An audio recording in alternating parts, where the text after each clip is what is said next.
Hello. Hello, I'm finally here. Oh my god. That was stressful.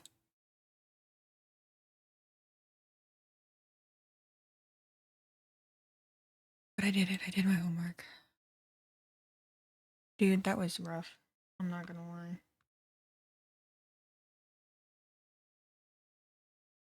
But it's over. I can finally play Genshin. I hope you guys have been well. I'm so sorry for the lateness.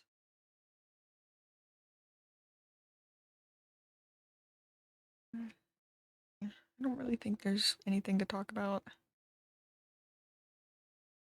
Um so yeah, I think I'm just gonna jump right in.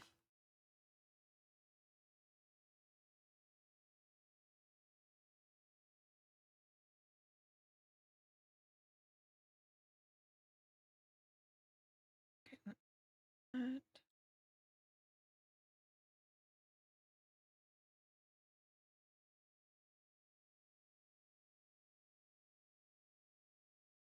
Okay.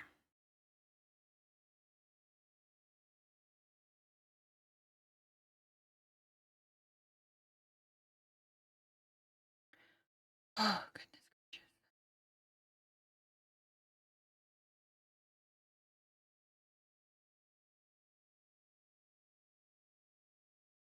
I'm not sure how long this stream's gonna be. Um, might be a long one. I don't know. Oh, I should have filled up my water.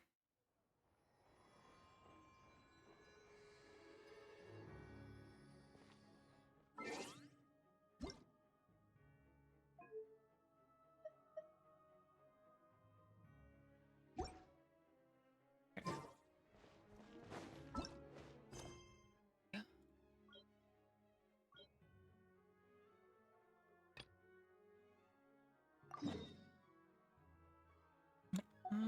I don't know if I'll be able to do a pool tonight. I need. No, I don't think so.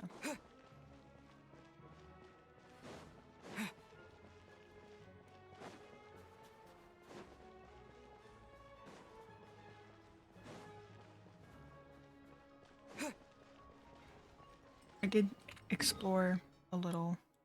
I unlocked a few places. There's so much to do.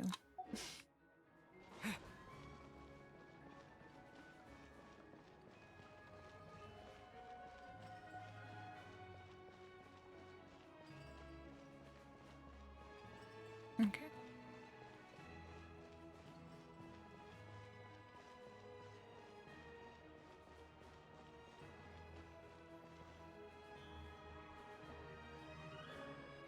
Ah, Miss Vodyanitsa, prima donna of the Korolievsky troupe. What a surprise meeting you here. Will you be sitting in on a session of the Vetcha? Sorry, I'm not taking interviews today. Oh good, you're here. The session's about to begin. Let's get inside. Please wait, Miss Vodyanitsa. Could you introduce me to your new friend?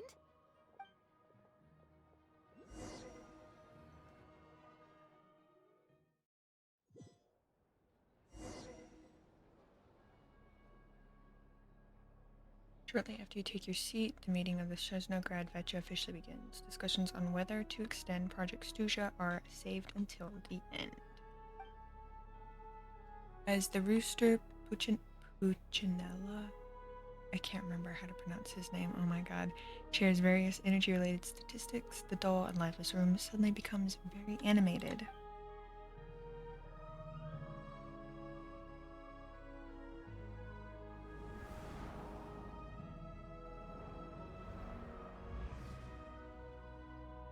In summary, the energy management commitments made for the outgoing period have been delivered upon.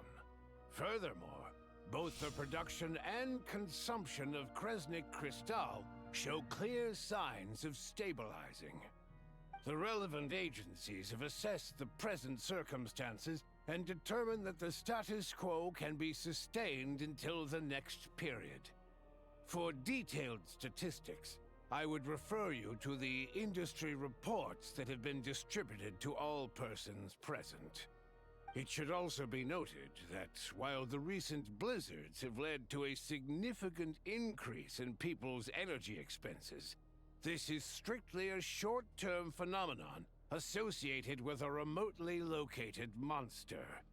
Her Majesty the Tsaritsa is giving her full attention to this matter. We should have every confidence that it will be dealt with swiftly and conclusively. A financial report on disaster relief is also present in this report, courtesy of Pantalone. Why does it keep getting noisier in here? They cover the same old ground every single time. The rooster never seems to mind, but everyone else is getting tired of it. There's a general lack of trust. People aren't seeing any tangible benefits that affect them directly. Of course, none of that will be reflected in any of the reports on the table. Yeah, if it weren't for these hard copy documents, I could have at least made something up. Why are you still here? Oh, don't mind me. I'm just out here trying to hit my interview quotas. Bring out the kvass. Ever read it? Best-selling newspaper in town. If I remember correctly, you guys don't even have a sales permit. You have to sell from stalls on the street. Okay then, best-selling street stall newspaper in town. Still counts.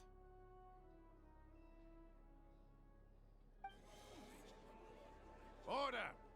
We will now open the floor to the representatives. If there are no further substantive issues to discuss, we will then proceed to a vote on this motion.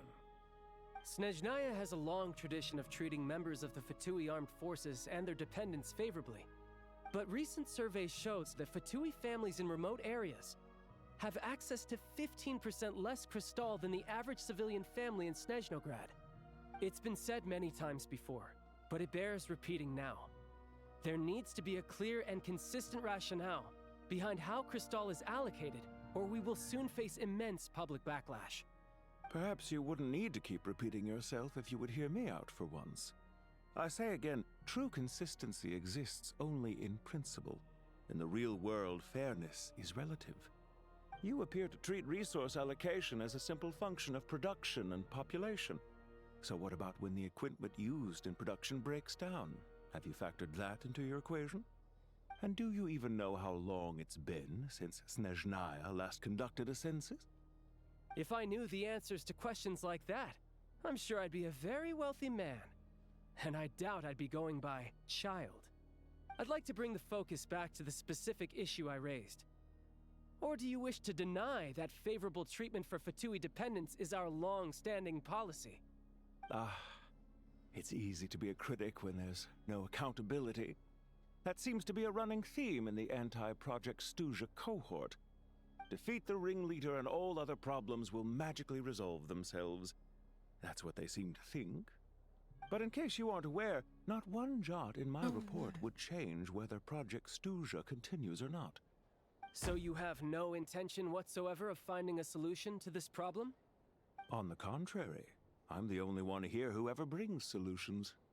Child opened by speaking up for the armed forces. Regraders struck back with style and a war of words ensued. Our reporter was live on the scene to get the audience's reaction as it all unfolded. Who do you support? I think Child raised some issues that need addressing. I think Grader's rebuttal makes sense. I'm gonna side with Child, I'm sorry. The people have spoken! Child received raucous applause from the crowd as he pushed Regrader onto his back foot with a relentless barrage of questions. It had to be seen to be believed. Now you see why they don't have a sales permit. However this reporter wants to spin things, I haven't forgotten that Tartaglia was representing the Northland Bank when we first met in Liyue. So surely their relationship can't always have been this strained. You two are getting off topic. Let's focus on what the data is saying. Mr. Pantalone, may I speak on your behalf? Oh, please do. I'm more than happy to save my breath. Crystal distribution policy undergoes modifications with each new period. The ultimate goal being to find the most reasonable method of allocation, which I believe is what Mr. Tartaglia also seeks. But I fear many may have been misled on this topic by extremist activists. To clarify, Project Stuja is not the root cause of the problem. It is merely a framework for resource distribution. The most recent reports all point to Snezhnaya's resilience and adaptability during this period of fine-tuning, and give clear indications that a distribution framework is improving with each iteration. To make drastic adjustments without first considering the risks would likely do more harm than good. It would be a waste of the hard-won experience we've gained to date. Renowned scholar of finance, Arapov spoke up to clarify the fiscal logic, clearly alluding to social organizations like the Rokot in his words. With the notorious Lelek still active to this day, should the Rokot be held responsible? No, there is someone else to blame. Okay. She's just rephrasing what Mr. Pantalone said. The Rokot are the critics he accuses of taking no responsibility for their actions. As for Lilik, you won't have heard of him yet. He's currently the most famous member of the Rokot. Well, more like infamous. Ending Project Stuja has become an obsession for him. Unlike the more decent ones among us, he believes that votes in the Vetcha are all that matter. So whether it's threats, coercion, or bribery, he'll use whatever means necessary to get people to change their vote. More to the Rokot than I thought. And since we're already on the subject, what do you think of Lelek's methods? Are you for or against? Why are we going for that? I can sympathize with him. Hard to say. I suspect there's more to his story. Seems a little extreme. Hard to say. Well, whatever the story is, his actions benefit us all. We stand with Lelek. At least someone here wants to take this discussion seriously. I've been considering that issue myself. What you really need is more precise regional data, right? I think it would be easiest to let the Fatui handle it, since they're already in charge of Crystal shipments anyway. We may as well get them to collect some data while they're at it. Whatever you need, you can ask the Fatui to look into it for you. In terms of supervision, I think the Druzhna would be a good fit. I had hoped to discuss this with Miss Vesna, but sadly, she's not present. I will be happy to take a note of your suggestions and present them to Commander Vesna for a decision upon her return. The Commander has always taken a keen interest in Project Stuja. However, given the Druzhna's demanding workload, I'm afraid it may prove difficult for them to provide any practical support. Let us refrain from jumping to conclusions until a concrete and actionable plan is in place. My apologies, Lord Rooster. There are numerous issues to address here, including manpower, time sensitivity, and reporting lines. Nevertheless, I support drafting a proposal. Follow the usual procedure, and it can be raised as a new motion for all parties to evaluate at the appropriate time. In that case, I'd like to share one thought before the proposal is drafted. The issue of time sensitivity was raised just now, which I presume relates to the official reports. In fact, the Energy Commission already collects regular statistics on each urban center and its surrounding area. Would these be of any use? That's a good idea. I read every issue of Sviet Lolaidovka's report, and although my focus is mostly on the section about equipment operation, the energy consumption statistics also yield a lot of insights. Be that as it may, does no one see an issue with using local data to determine Crystal quotas? In the long term, it seems like a very risky solution. Not if they are used purely for reference. So long as we have the report from the Northland Bank's headquarters to corroborate it, no one will be able to fool me. Very well then. It appears that this arrangement is acceptable to all parties. Yeah, sounds good to me. The members reached a provisional consensus on the issue of improving treatment for Fatui soldiers. You notice the reporter jot down a few words before suddenly crossing everything out and starting a fresh paragraph. Today, the prima donna of the Korolievsky troupe attended a session of the Snezhnograd Vecha in the company of a dashing young man. The question on all our minds is, what is the true nature of their relationship? Write anything like that again, and I'm revoking your permission to interview the troupe. Got it? The remaining discussion covers everything from energy to healthcare, technology, and industry. All parties take the opportunity to express their stance on Project Stuja. You ignore Marinova as she carries on writing her sensationalist report, but after a while, you start to feel that reading the news from her might actually be more interesting than being here in person. Now then, if there are no further contributions from those present, we shall proceed to the final vote. Hey, check it out! That Chuganov? What made him vote against? Why now?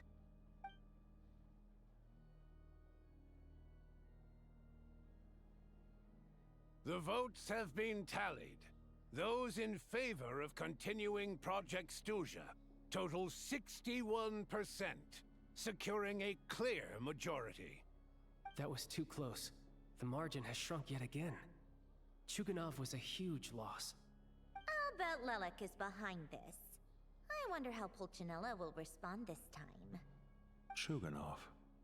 I see. Lelek strikes again. Yes, go, Lelek. Once Project Stuja is defeated, our unwavering support at Bring Out the Kvass will finally pay off when we make our comeback. I can taste our victory already! In accordance with the result of this vote, Project Stuja will remain in effect until the next Vecha period. Finally, may I remind us all, we debate only for the greater glory and solidarity of our nation. May the aurora shine ever on, and the tundra always stand firm. The session is concluded.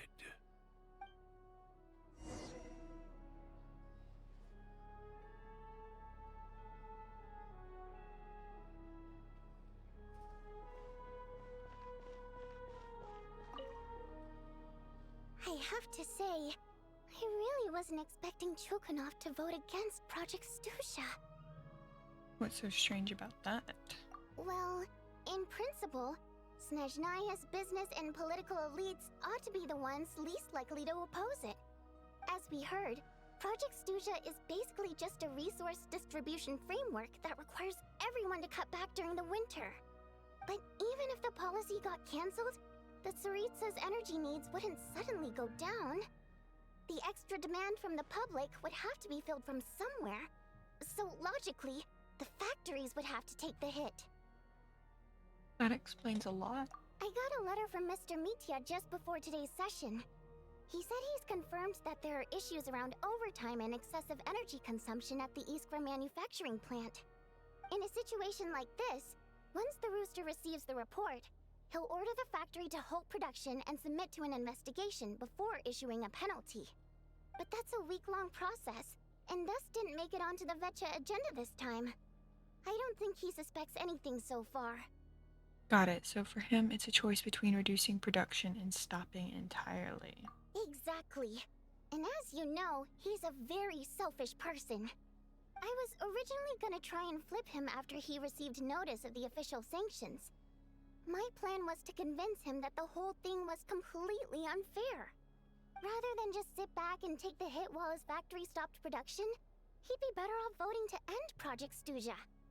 At least that way, no one else would be able to make any money either, because all the factories would suddenly have more limited energy to work with. But now, he's already voted against it, which means someone must have used more forceful means to change his vote. Just like with everyone else who flipped. You mean Lelek? Yeah.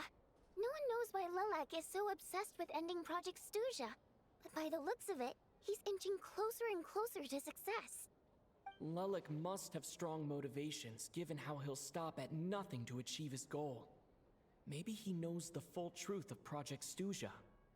Maybe my next step should be to focus on him. All right. What are your plans for the rest of the day? Shall we head out?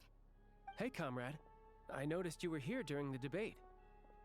I didn't take you for a political enthusiast. Greetings, Harbingers. I just happened to have some free time today, and my new friend here thought it might be fun to check out the Vetcha. Ah, Odette must have introduced you. Looks like you two are getting along pretty well. I'll leave you to catch up. I should head back to the troop. Sure. Break a leg and all that. Oh, Sandrone. Thought it might be fun to check out the Vetcha, did you? Things are never that simple with you, Traveler. There's no way you're here for kicks and giggles. Tell me I'm wrong. Learned an interesting tidbit today. Oh, yeah. To some, he's a captivating enigma. To others, he's the bane of their existence. No one ever thought that some anonymous nobody from the Rokot could cause such a stir. I want to find out his true identity. Is it okay if I start digging around? Huh? You want to look into Lelik? Then I'm sure his days of anonymity are numbered. What do you think, Sandrone? Fine by me, I guess. If the Traveler actually manages to expose Lelik, it'll be doing Pulcinella a favor. In return, it seems fair to let him in on what we've learned so far. My thoughts exactly. Sharing is caring, after all. Head back to Glupov and grab the files on Lelik. It's easier to just pull the records than go through the rigmarole of getting the Traveler a visitor's permit. As you command, child, sir. In that case, since we're going to be waiting anyway, I'll have someone brew a pot of black tea.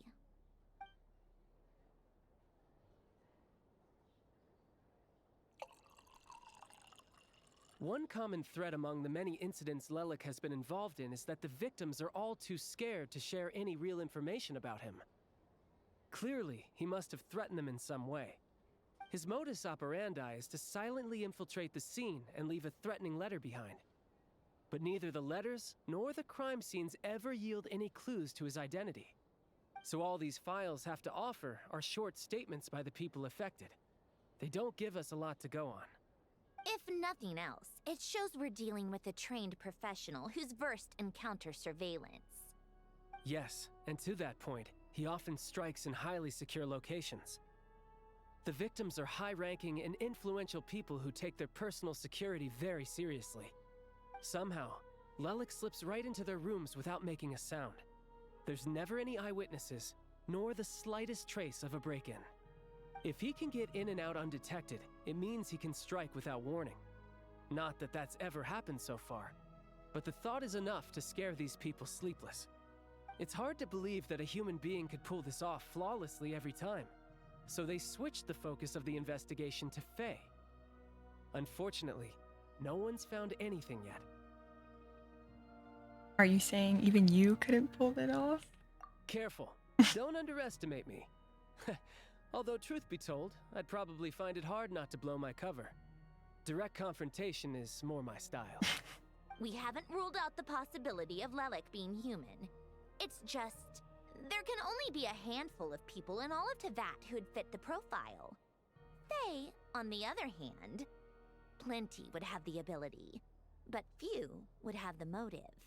So it's someone as strong as Tartaglia and even more meticulous.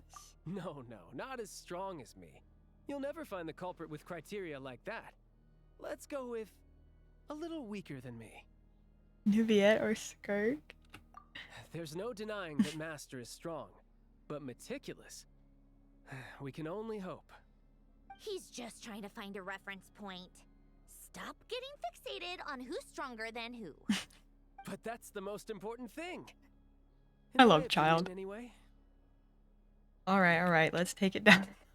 How about Odette as a reference point? She's someone we all know, and I've seen her in action. Odette? Yeah, that seems about right. Her skills are solid, and she's always calm under pressure. Except she's Fatui, so the likelihood of her working against us is pretty low. But yeah, much more accurate than your previous example, at least. No, wait a moment. Maybe we should interrogate that assumption. What do you mean? Which assumption? Her Fatui identity doesn't necessarily exonerate her. And when you think about it, the Rokot would be precisely what she needs to conceal her identity. Plus, she wouldn't need to be such a pro at covering her tracks. She'd already know where the Fatui will be and when, so she could choose the perfect time to act. Oh, yikes. I was just thinking out loud. Why is this starting to sound like such a convincing theory? Still, what reason could Odette possibly have for trying to call off Project Stuja? Arlecchino would be the best person to ask. She knows Odette best. Unfortunately, she isn't back yet. Where is she, though? Rosaline used to open up to her in private about her struggles with Odette. As I'm sure you can imagine, Arlecchino is quite a lot better with children than Rosaline was. She gave her some tips on how to handle the situation, and Rosaline managed to reach a settlement with Odette before leaving. So I suppose there were at least no lifelong regrets left behind. Beyond that, I don't know the details about that side of things. But I do know that Odette definitely has a motive to hold a grudge against Project Stuja. The reason being, her father passed away during the early stages of the project. That was back before it had been named Project Stuja, when things were still being worked out. But in essence, it's remained the same ever since. Huh. The more you know. Rosaline was always so self-centered. I never understood why she started paying so much attention to Odette. Even you didn't know about this? Is that such a surprise? If you cast your mind back, you may remember that Rosaline and I weren't exactly close.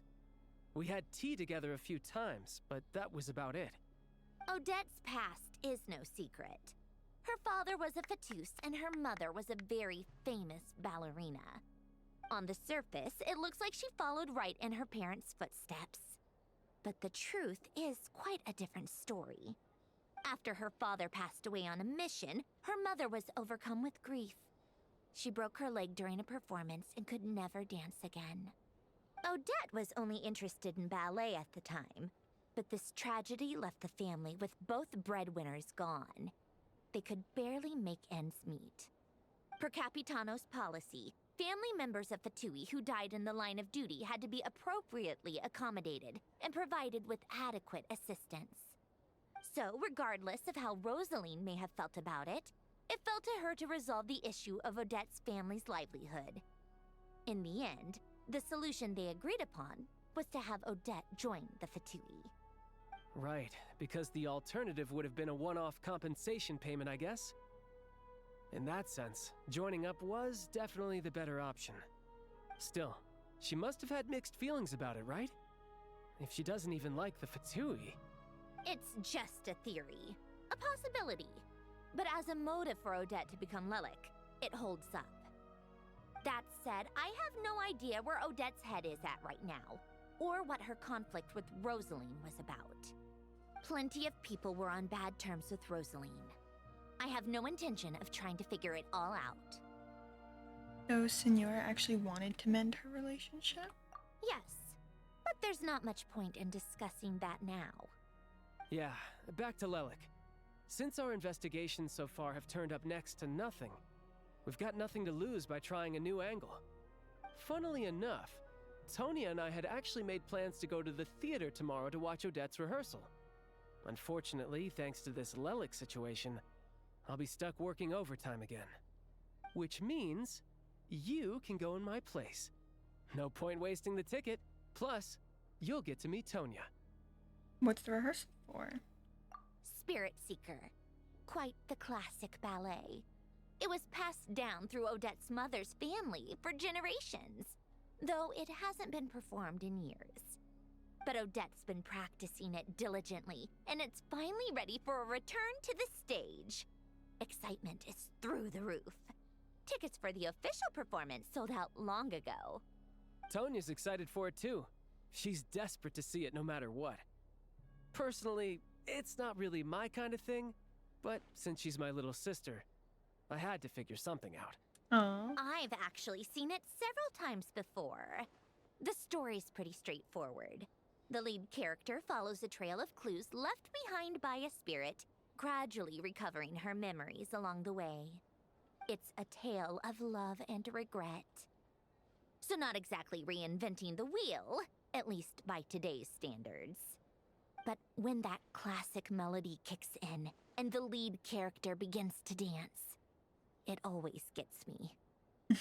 It really is beautiful. Not an easy dance to do justice to, though. I know it's always been Odette's dream to perform this piece, but I'm not sure she's really ready. In that case, I think that even if she is Lelik, we should wait until her performance is over before we respond. I'll let you take it from here, comrade. Okay.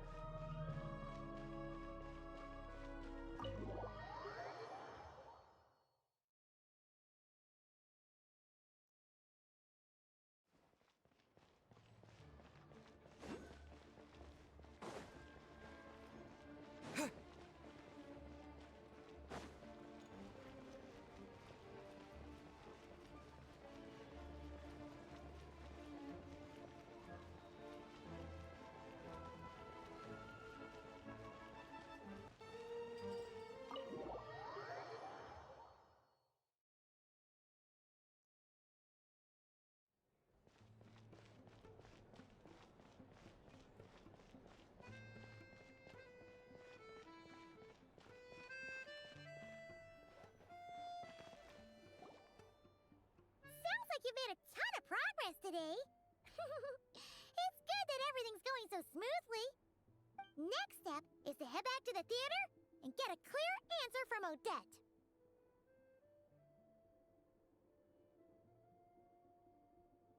There we go. Easier said than done. Even if she's the one, she won't necessarily admit it. Either way, Paimon doesn't get the sense that she's a bad person. Sure, she might have done some pretty extreme things, but Paimon bets she has her reasons. Maybe this is going too far, but like, with everything she's managed to do so far, wouldn't it make more sense in theory to be even more, you know, heavy-handed? Why leave a letter when she could, well, we know there are plenty of other ways to keep people in line, right? Yeah. The point is, she could have gone further, but she didn't. So, if it is her, she's got some principles at least. Yeah, I want to believe in her too. Yeah! Well, all you can do is follow the facts wherever they lead. How are you feeling today? No change, really. Aww. But that thing Paimon told you about yesterday? Paimon feels like she can sense it more clearly now. Hearing you talk about your day makes Paimon itch for an adventure. If only she could be there with you so we could experience it all together. Yeah, I wish you could be there too. I'm not used to adventuring alone. But don't worry, we'll get to the bottom of this. Guess it's just one of those things. Never mind. Paimon will behave herself and keep resting.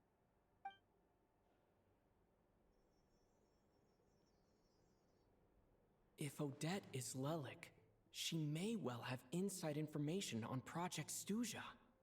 Her father was involved with the project's early implementation and tragically died in the process. Now, she's dedicated herself to bringing it to an end. It's hard to imagine she could have gotten this far without knowing anything at all about the Tsaritsa's true intentions. When she spoke to us as a member of the Fatui, how much did she let on? And how much was she hiding? Only time will tell. Maybe tomorrow, everything will be answered. Hey look! It's snowing! Could be a tough day ahead. Make sure you wrap up warm tomorrow.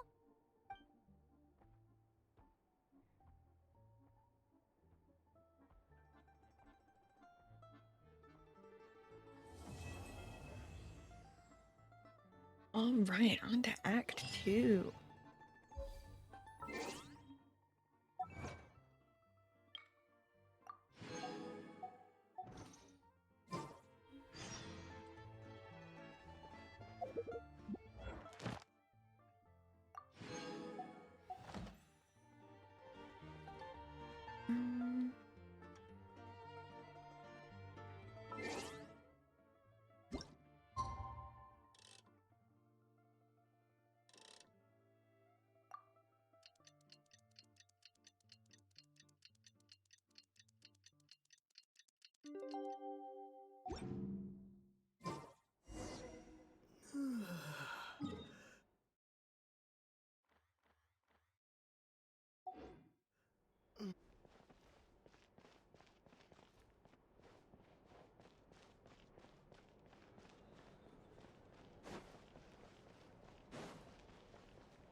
Hmm.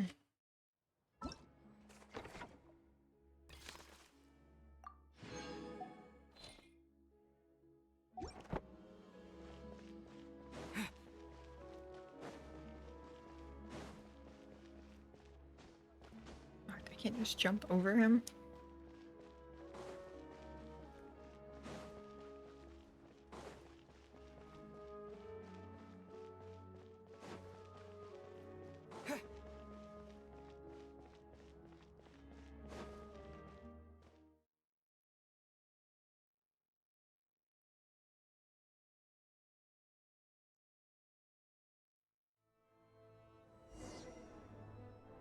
Okay.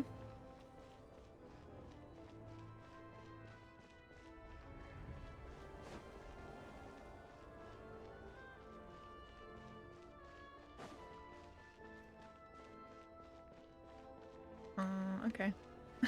This is fine.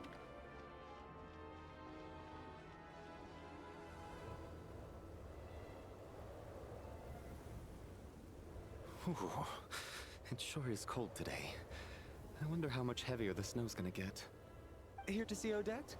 I just need to see your tickets for the preview. Perfect. Thank you. I'll hold on to your tickets. Come on in. It's freezing outside.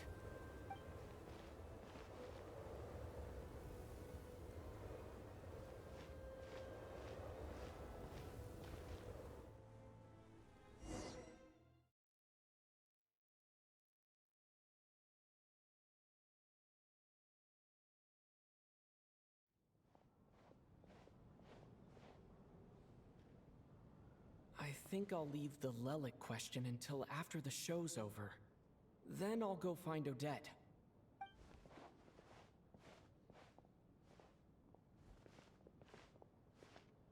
Yeah. Child said he was originally going to come with Tonya.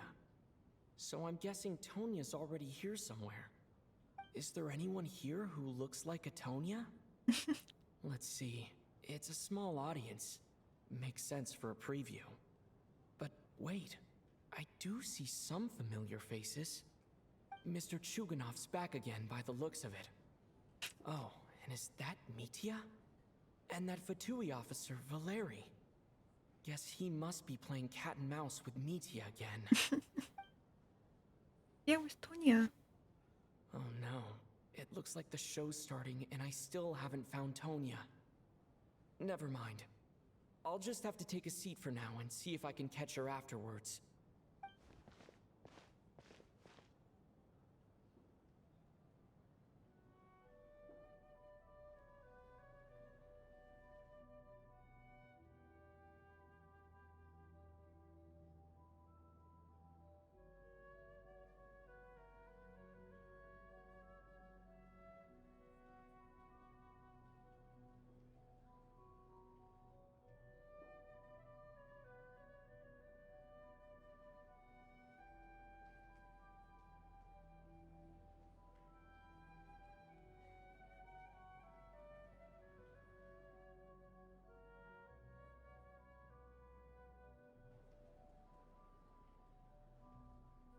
Oh.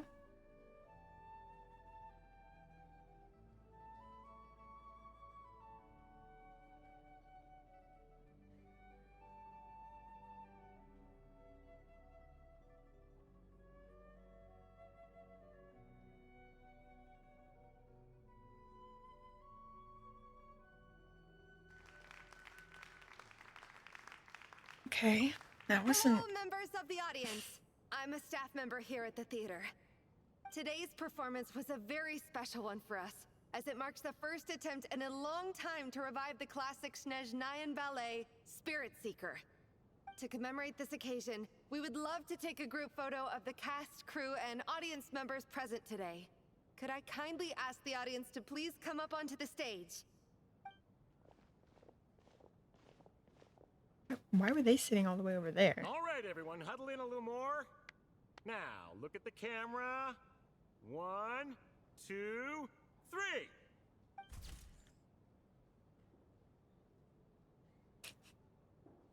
Shut up, Mia, so cute.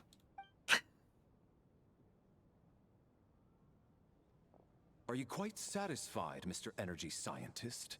I rather hope you don't have any other escape plans to add to my workload today.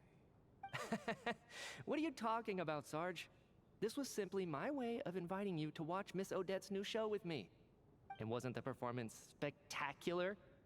In the future, I heartily encourage you to take a leaf out of my book. Find some soul-nourishing pastimes to enrich your time outside of work. It was indeed a fine performance, but I must correct you on one point. This is not time outside of work. These are working hours. Working hours and non-working hours are just a social construct. Oh Human my god. technology can never advance if we're too rigid in our thinking, Sarge. May we leave now? Already? I mean, I was kinda hoping to soak up the atmosphere for a little longer, but...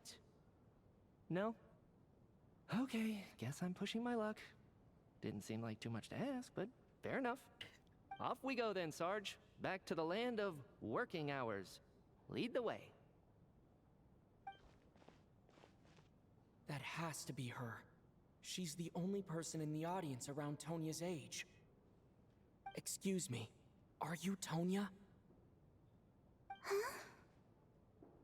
Your brother's busy today, so I took his ticket. Don't worry about him, he's fine. Oh, okay. Sorry for the trouble. What's wrong? Are you sick? No, I'm fine. It's nothing. Maybe she caught a cold on the way here because of the weather.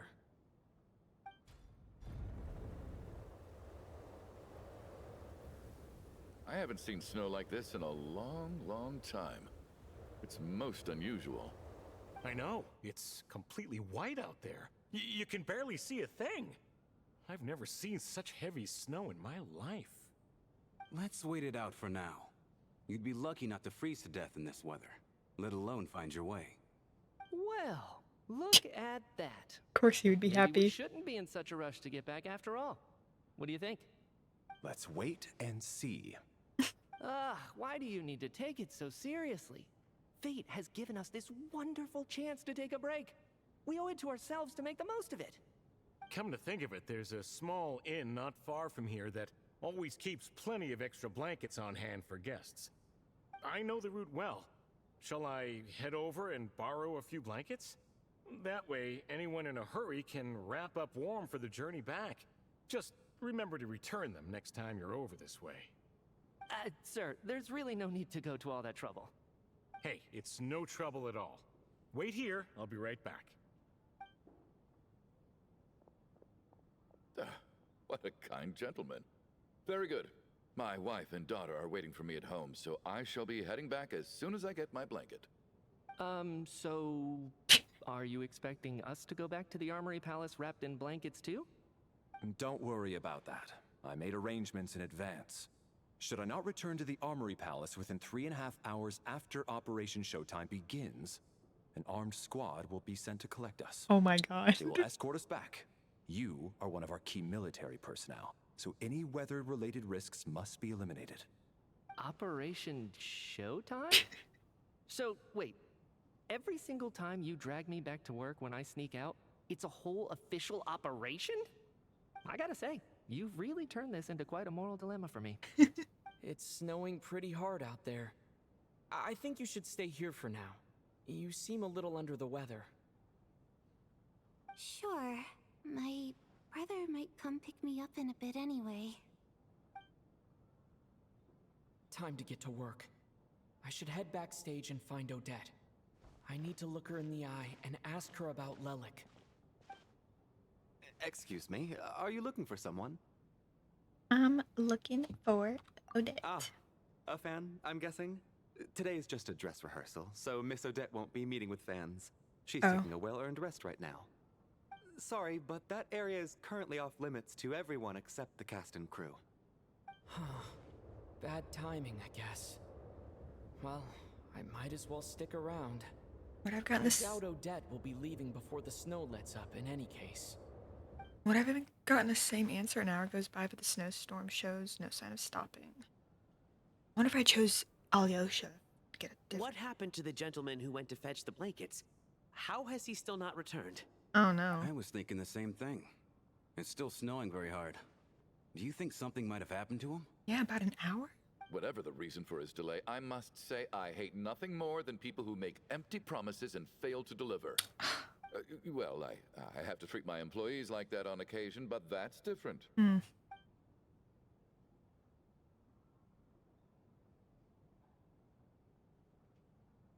You seem anxious, Mr. Valeri. It's been nearly 4 hours since I left the armory. The army should have arrived to extract us by now. They know how much I despise tardiness and disrupted plans. There's simply no reason that they shouldn't have shown up by now, barring exceptional circumstances. Surely a snowstorm like this one counts as such. Few things in this world can stop the Snezhnayan army, Mr. Mitya. And a snowstorm is certainly not one of them. Why don't you go out and take a look? They might be right outside, waiting for your orders before they dare come in. An absurd hypothesis. I have no intention of leaving your side for even a moment until I have escorted you back to the Armory Palace. This doesn't look like an ordinary snowstorm to me. That guy who left earlier, it looked like he just vanished into thin air. Either that, or my eyes were playing tricks on me. A man-eating snowstorm? Come on. Night hasn't even fallen yet. Spare us the ghost stories. I like the way her hair is put up. I've never seen anything like that before. Traveler, didn't know you were coming today. How come you didn't say anything? Ooh, not sure how to say this. What is it? Something the matter? Tell me, I can help. Whoa, that's quite a snowstorm out there. I've been working backstage this whole time, so I didn't even notice. No wonder the audience hasn't left yet. Is weather like this rare, even in Snezhnaya? Yeah, snow like this. I'm sure I've seen it out in the wild before, but never in the city. Actually, I take that back. I don't think I've seen snow this bad even in the wild. This is something else. Let me just leave the door It's wide not open. normal. If even Alosha thinks snow like this isn't normal, could it have anything to do with that monster people have been talking about? We can't stay cooped up here forever. Someone needs to go out and take a look. Yeah, should I go? No need. I have plenty of experience with snowstorms. Besides, I work here while you're an audience member. I should be the one to do it.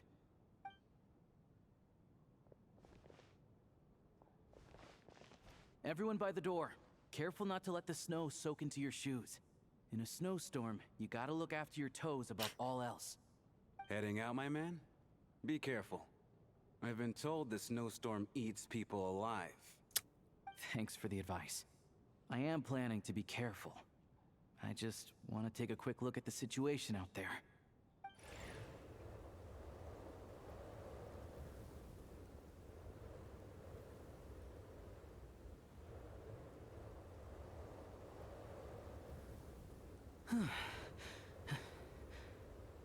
He's back! He's back! How was it? What's going on out there? Did you see any soldiers patrolling the area? Something about this storm isn't right.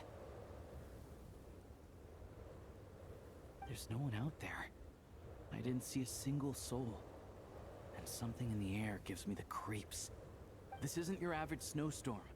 I suspect it might be related to recent events in our nation.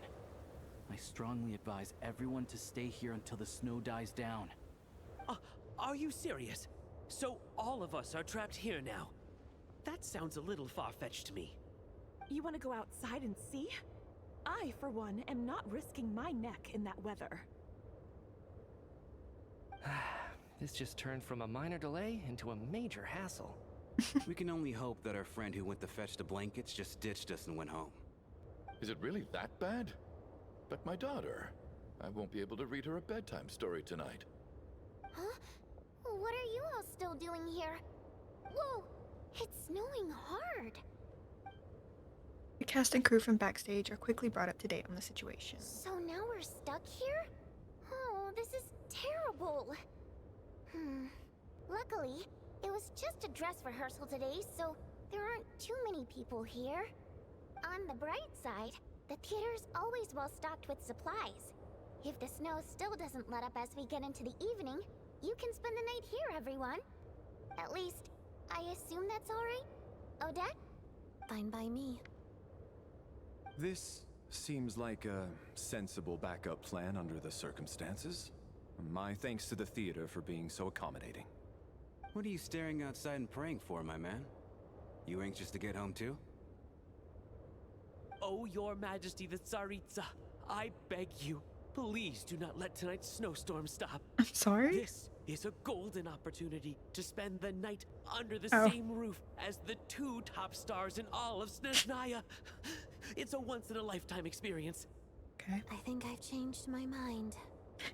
Sir, if you so much as look at us funny, you'll be seeing stars in a whole other way. Behave yourself, or you'll be begging for that blizzard. It's getting colder. We need to keep the indoor temperature up. Yeah, so Close shut the door and lock it tight. Please. Let's head somewhere warmer.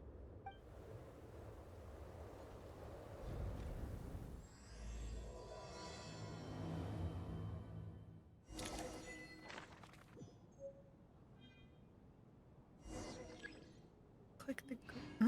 Oh, okay.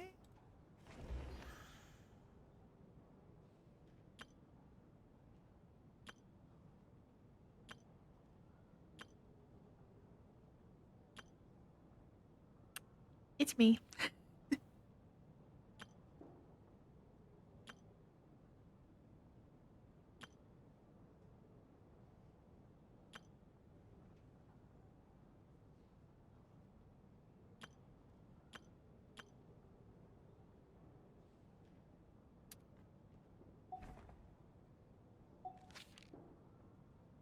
See what is going on. All right.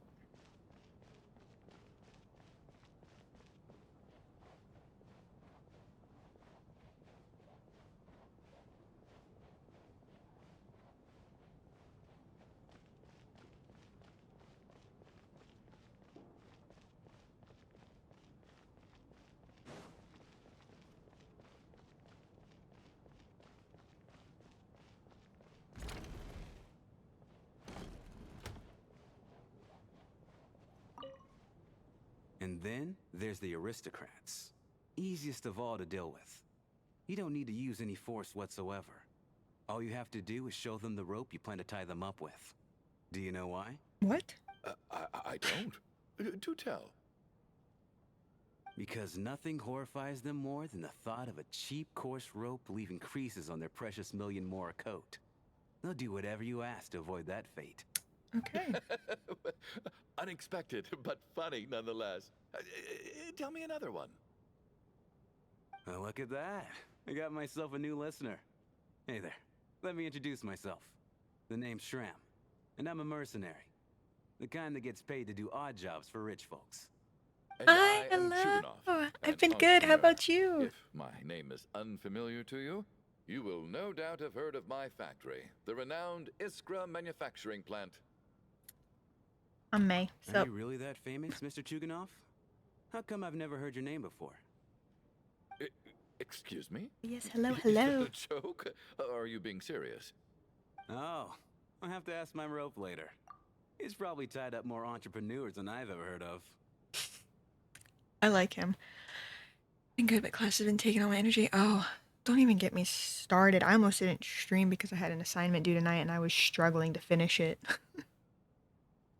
But I got it done, so.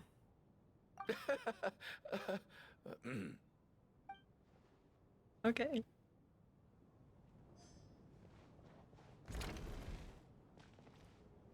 I'm getting my master's in English and creative writing with a concentration in fiction. So yeah. How are you feeling, Tonya? I'm fine. Sorry to worry you. I'm used to it by this point. I take medicine for it. My brother usually helps to get it ready for me. Child must take great care of his sister. He's never mentioned Tonya's illness, though. You know, I actually find this whole thing kind Thank of you, exciting. thank you. Stuck in a strange place thanks to a snowstorm. having to spend the night with a bunch of interesting characters. It's pretty cool, don't you think? Certainly a novel experience. Exactly. It's like one of those stories where an ordinary school trip turns into a magical adventure. I've always wanted something like that to happen in real life.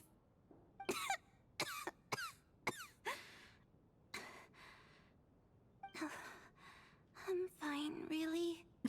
Just got a little overexcited. Look after yourself. Otherwise, your brother will come after me. Not wrong. Okay. It looks like ads are about to start playing, so I'm gonna just I'm gonna go get some water real quick because I'm almost out. So I will be right back.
Okay, I'm back.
My water. Ow!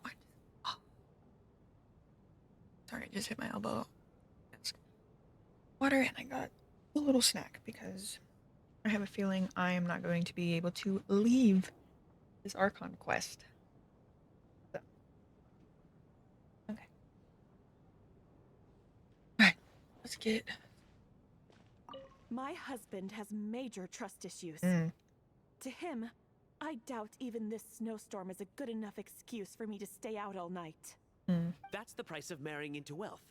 You'll get used to it. I'm not about to stop you if you want to leave, but don't drag me along. Hello? Can I help you? So. Oh. Okay.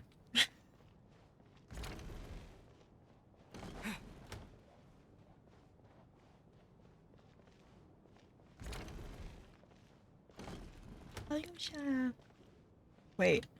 Oh, wait, where's Mia?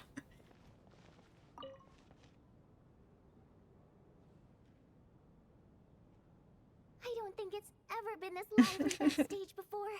I didn't know you were coming today. Hey, have you seen Chuganov? I heard he was coming today. Have you spoken to him at all? I mean, I saw him, but I didn't really talk to him. I'm with you. This could be just the chance we need. Yeah, I gotta figure out a way to coax some more intel out of him. I want to know why he suddenly changed his stance on Project Stuja. What exactly happened before the most recent Vetcha vote? For the Rokad, or just out of personal interest? Shh! There are other people around. Don't say the R word.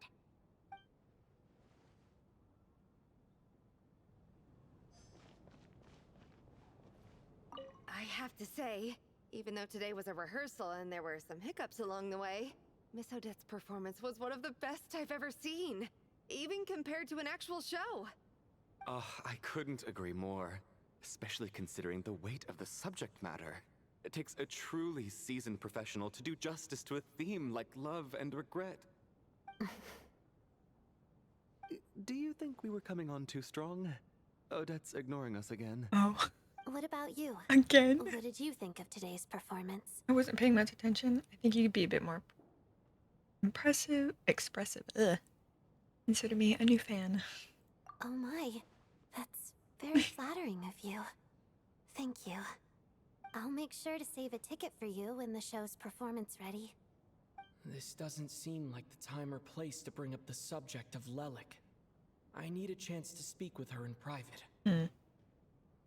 So unfair. Talk about double standards. And now it looks like I've been spotted.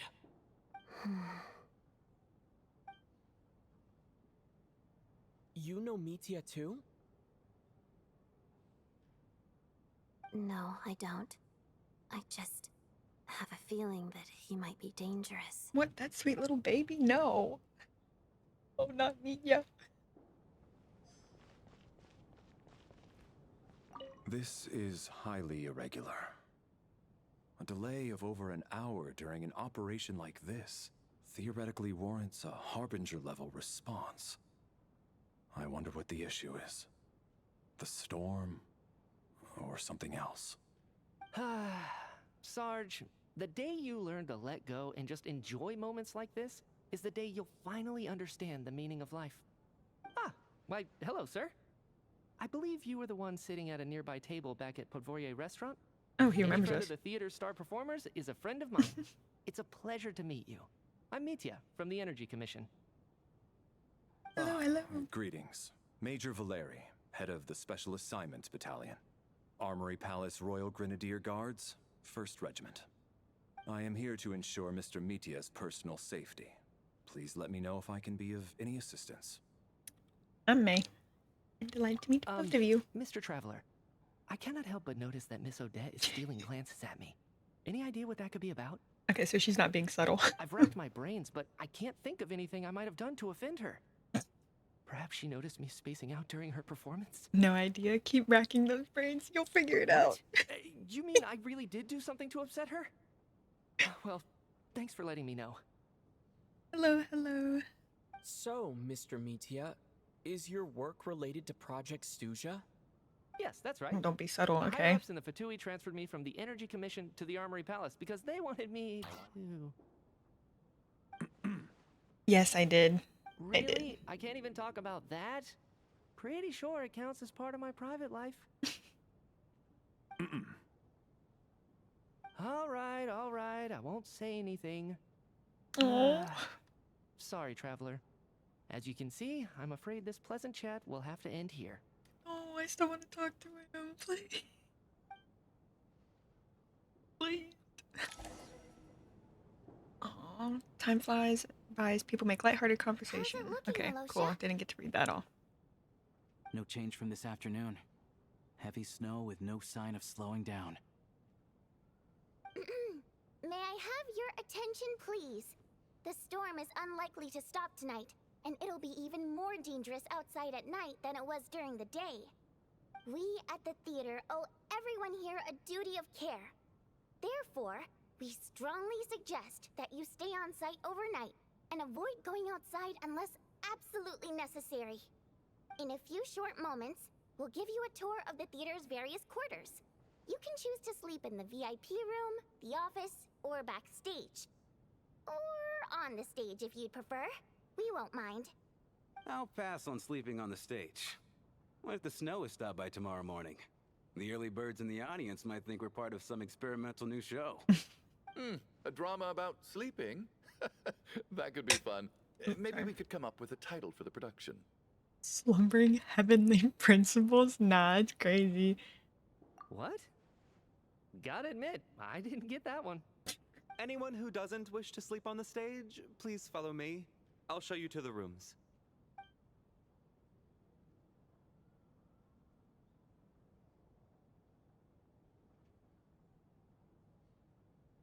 I guess I'll call it a night. Though I feel like I won't sleep very well without Paimon here. I'm sure she'll be worried that I haven't made it back yet. Poor But as long as she Paimon. looks out the window, she'll probably realize what's holding me up. I wonder if she's feeling any better yet. At least she hasn't been getting any worse. Still, I should try and get back first thing tomorrow morning. Please. I miss Paimon.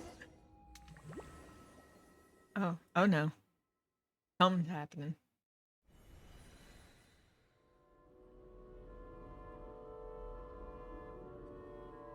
Oh, I was like, what the hell's going on? Wait, where are we? Hello? Ah, finally. Welcome back to the world of the living, lazy bones. Huh? I was about to wake you. The black mist is almost on us. What? Still waking up, huh? You know, the black mist. It's been chasing us from below ever since we were born. You're just dozy. There's no way you've forgotten. What? Come on, let's keep heading up.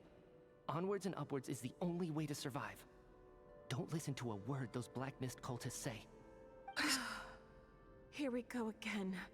That endless march towards survival. What is going on? What's going on? Yeah. That black mist down there is creeping me out. And it's rising. Guess I should head upwards and get away from it. The black mist cultists believe that being swallowed by the black mist leads to everlasting peace. But if you ask me, they're just lying to themselves. We're the only heretics left. The only ones who refuse to give in. We have to keep going.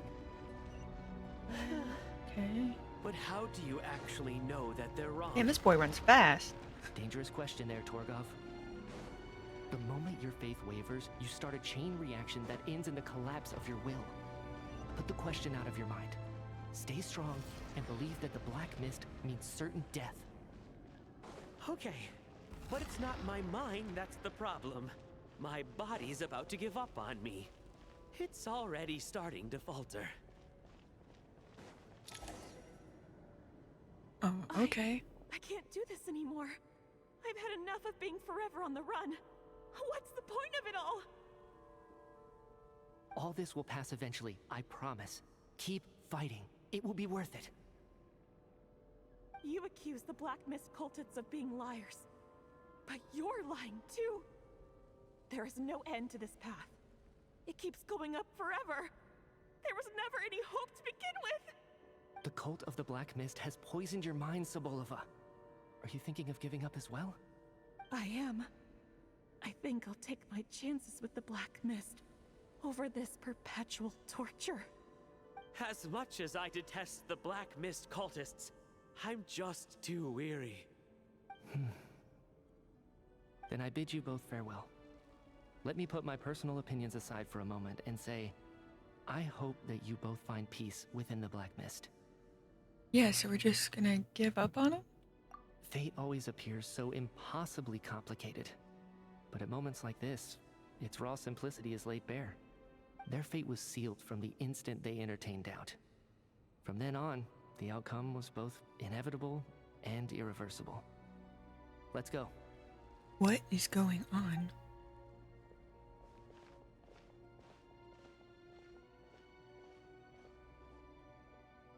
Torgov and Sobolova are gone. I never thought the day would come when even they would be swallowed by the black mist. It's just you and me now. Is it just me, or has the black mist stopped moving? Yes, it looks like it's satisfied. For now. Oh. This happens from time to time, but it won't be long before the black mist starts chasing survivors once again. No one knows how to stop its advance for good. Well, we should make the most of the precious moments of rest that those two bought for us. Huh? Are you really that sleepy, traveler? I'm so confused.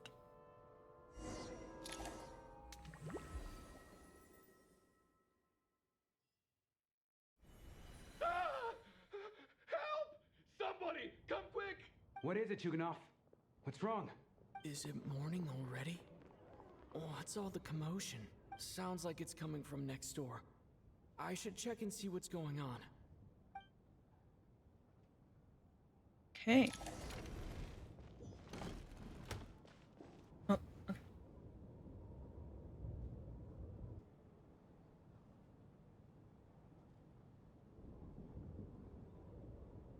Wait, where's Valeri? Don't look, Miss Tonya. Stay here. Okay. What happened to them?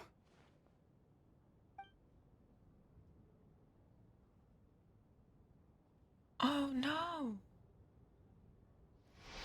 Two people are lying down in the room completely still, as if they're still asleep. But your gut tells you that they're not sleeping. Somehow you can sense it in your bones. This is what death looks like. These two people have passed away. And the strange thing is that somehow, I knew this was going to happen. I knew that they would be the ones to die. Have I seen this moment before? Oh my god. Or did I have some kind of premonition? I can't remember what it was. Let me take a look. Oh, there he is. Okay.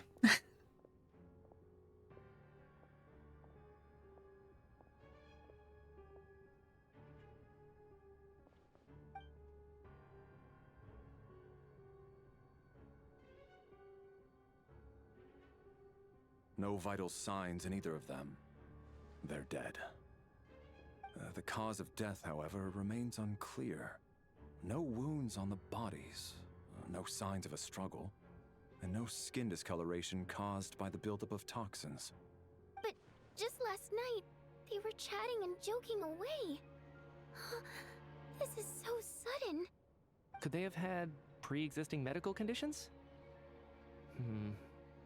Even then, the odds of them both dying of sudden complications on the same night are extremely low. It's hard to believe that they died of natural causes, nor does this appear to be a suicide. Yeah, so are you suggesting they were murdered? Who was the first to discover the bodies? Huh? It was me. But these deaths have nothing to do with me, officer. I got up early because I wanted to see if the snow had stopped. Then I noticed that the door to this room was open, and it looked like there was a man and woman inside. I just went over to see what was going on. I had no idea they were... I can corroborate this. I was doing my morning exercises near the stage. When I saw Mr. Chuganov heading this way, I followed him. I can also confirm that I didn't see a single person approach that room before him. The snowstorm was raging all night, and it's still going now. There's no way someone could have come in from outside, correct? You mean an intruder? No, not possible. I slept by the door last night as a precaution.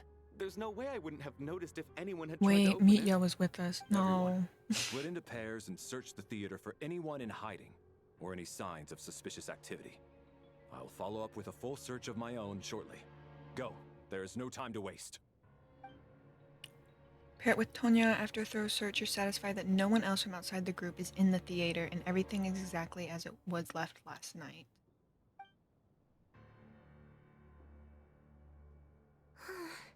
Nothing on your end either? Backstage is clear. No signs of suspicious activity.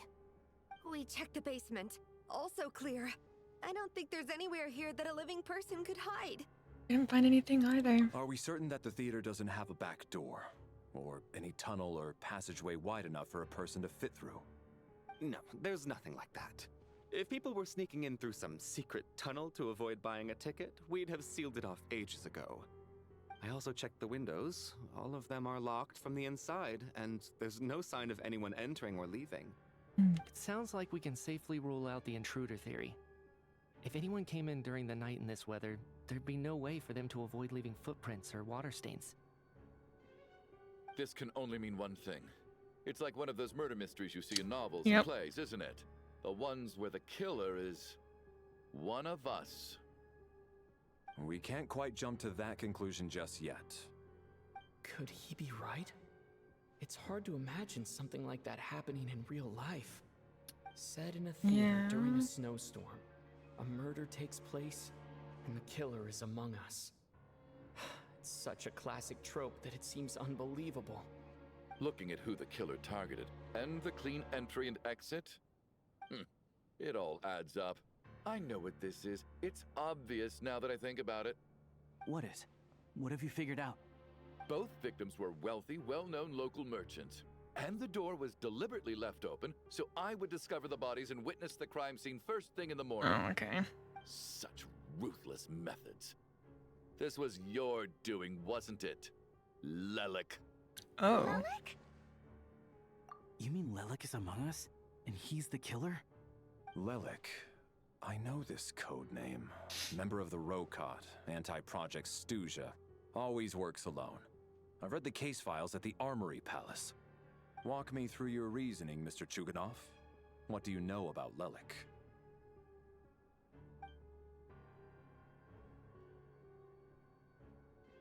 What now, huh?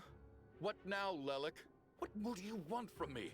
I already voted against Project Stuja at the Snezhnograd Vecha. You snuck into my house the other day while I was asleep. Left a threatening letter. And I did all that you asked. But Project Stuja cannot be so easily shaken. Not with the rooster in charge. So has he, like, lost his mind? So he really was threatened by Lelik. That makes sense. And now you're resorting to murder to threaten me. Isn't that right? I knew it. The Rokot despises the rich. The lives of the wealthy are but refuse in your eyes. Show yourself! Which one of you is Lelik, Tell me! I'll do whatever you want! Just stop playing these mind games! Okay. Was this really Lelik's doing? Would Odette really do something like this? If Odette really I honestly is doubt Lelik, it. this seems out of character. But then again, how well do I really know her? I'm probably the only one here with a compelling theory about Lelik's true identity. But if I reveal it now, I'll be putting Odette in the line of fire. True. What should I do? I don't think it's likely that Lelik killed anyone. At least from the stories I've heard, he's never killed anyone before. And his name has never come up in connection with any murder cases. Besides, even if Lelik did want to threaten you, why resort to such an extreme and roundabout method? It's not his style at all. True. Odianitsa doesn't know that Lelik might be Odette, but her assessment is pretty much identical to mine. Miss Odianitsa, why do you suddenly feel the need to speak in Lelik's Oh no, here we go. Defense? Oh, no, it's just... I'm worried that we're jumping to conclusions here, so I wanted to share my point of view. Also, I don't think the Rokot is as bad as you're making it out to be. Well, if you think I'm so wrong, what's your theory then, Why don't you tell us who the killer is? Oh, just punch him. The case is still evolving, Mr. Chuganov. Please do not prevent others from expressing their opinions so early on in the discussion. Even so, there's no denying that the recent threat received by Mr. Chuganov may well be an important clue. So there's still a good chance that Lelik is right here among us. I can't do this anymore. I don't care if it's still snowing outside. I have to get out of here. Whoa, take a beat. We all know it's far too dangerous out there. Even the soldiers couldn't get to us. Go out that door, and you might not live to tell the tale. And whoever this Lelik is, they're surely not going to murder anyone in broad daylight. Be sensible, my man. You're safer inside. As much as I regret having to say this, I'd like everyone to cooperate and refrain from exiting the premises until further notice. Because as things stand, every one of us is now a suspect. Unless anyone has further information to share, let's adjourn for now. Feel free to keep searching for clues, but make sure you don't go off alone.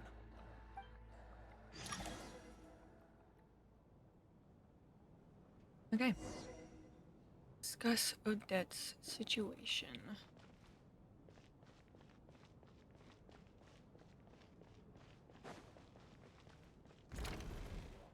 I'm assuming yes, they are here. You're right. That was my bad. It was a knee-jerk reaction. I didn't think it through. Luckily, no one suspected my identity. Hello. Oh, phew. It's just you. I thought someone was eavesdropping. Since Vodianitsa and I were on the same page earlier, I think I should share my thoughts with the Rokot members first. You tell Vodyanitsa and Alyosha about Child's intel on Lelik and your views on the current situation. Whoa, whoa, whoa. Are you serious? I don't know if this counts as gossip, but it's definitely on track to be the juiciest this whole year. Odette? Really? Odette? Oh god, how dumb does this make me look? Lelik has been right under my nose this whole time, and I didn't notice a thing. Actually, it's exactly what you'd expect. Sometimes, hiding in plain sight is the best strategy. And now that you mention it, the more I think about it, the more sense it seems to make. It all adds up. What are we up to now? 1, 2, 3, 4... What are you shouting? Identities. Oh. She's my coworker, specifically a ballerina, and also a Fatus, a member of the Rokot. Now, Lelik. It must be so exhausting. I just want to give her a hug. I guess since I've always known her as a member of the Fatui, it never even crossed my mind that she could be involved with the Rokot, let alone be Lelik. I don't understand. If she's with the Fatui, what reason could she have for being so opposed to Project Stusha? Probably best if you ask her that in person. Well, since you waited until now to bring this up instead of announcing it to everyone earlier, does that mean we're all on the same page here? Yeah, she doesn't seem the type to kill.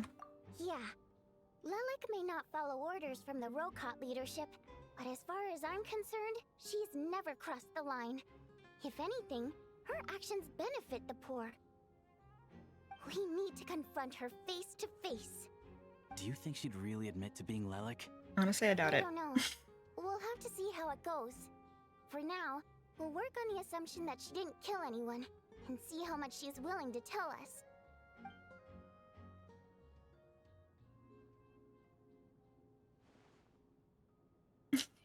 Now's her chance. Odette's alone. Let's go. Hey, Odette. What is it, you guys? Shh. Keep your voice down. We need to talk. So, you're Lelik, aren't you? Alright, fine. You don't have to say anything or explain yourself. Just hear me out first. None of us believes you kill innocent people. Whoever murdered those 2 people last night, it wasn't you. The Traveler was the first to figure out your identity, but he kept quiet during the discussion just now. Still, it's clear where the group consensus is heading. Everyone believes Lelik is the culprit. If your identity is exposed, you'll be in a really bad spot. We're your colleagues, And we know what kind of person you are. I don't want anything bad to happen to you. So, can you clue us in? Tell us everything. The more we know, the more easily we'll be able to cover for you. Aww. Alright.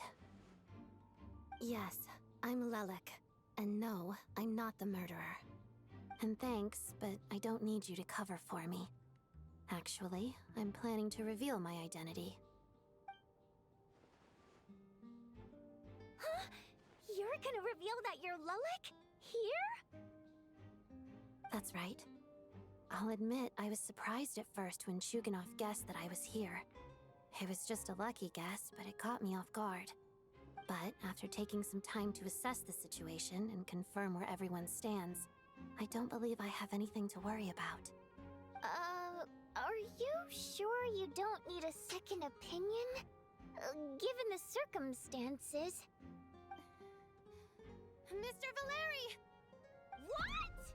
What?! Okay.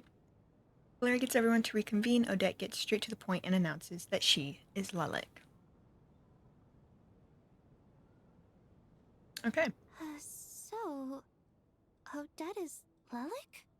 I don't know what game you're playing, but you've got a lot of nerve. Oh, jeez. It's just one identity. So what if it's exposed?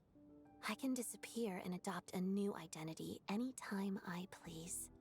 I made my peace with this when I chose to become Lelik. But more importantly, I promise I am not the murderer, which means that someone else is. So, if anyone still insists that I did this, you'd best produce the evidence now. Otherwise, I suggest that you bite your tongue. Because if you really believe I killed 2 people without making a sound or leaving a trace, pointing fingers at me would surely only make you my next target. Is this really the truth, Miss Odette? That's confidence, all right. I believe you. A real no-nonsense attitude. I can see why Marionette said that she's on track to inherit the title of the Fair Lady. Are you seriously buying this? Hey, officer! She just admitted to being Lelik. Aren't you going to do something about this? I do have one question, Miss Odette. Why have you chosen this moment to come forward and reveal your identity? If I didn't say anything, everyone would be focusing all their efforts on finding Lelik. And that is exactly what the real culprit wants. I don't want to be the scapegoat who lets the murderer get away with this crime. Despite all the accusations, she made the smart choice. A remarkable display of rational thinking under pressure. Clearly, Odette's talent extends far beyond the art of dance. She thought so far ahead. Why do I always feel like I'm one step behind her in everything? You've convinced me. Dealing with the murder case remains the top priority right now. Let's put the name Lelik and all related incidents aside until further notice. Nevertheless, the group still considers you the prime suspect. I assume you have no quarrel with that, Miss Odette? I understand. You're welcome to keep an eye on me around the clock. I have no objections. Mr. Chuganov? For my wife and daughter's sake, I'll let you off the hook for now. But don't think you're forgiven for breaking into my house and threatening me. Just wait till we get out of here, Lelik. We'll settle the score then.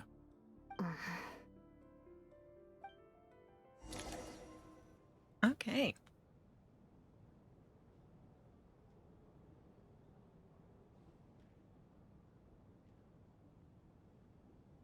Good work, Lelik guard team. And Lelik too. Here, have some hot water. Turns out Valeri knew about my exploits. So now I've been told I have to guard Lelik with him. Shouldn't you be facing my way if you're guarding me? At the moment, it looks more like you're my bodyguards. If the true culprit is indeed still at large, as you have claimed, we must keep our guard up against them also. Don't worry, Tonya. We'll get through this.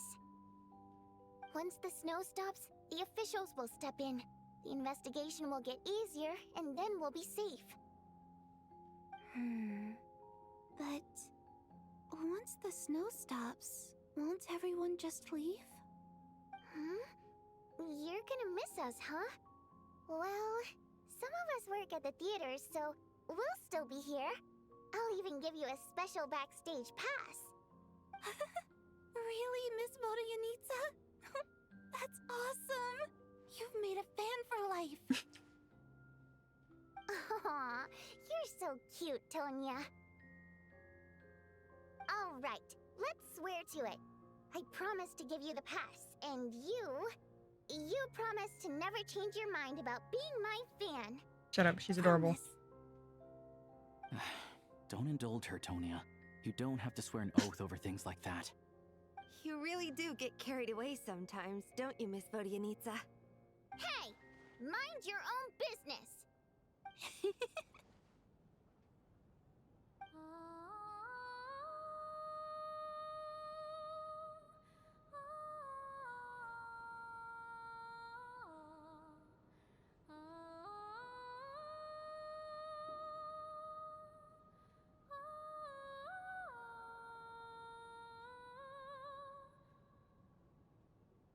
Don't be nervous, Miss Wateramp.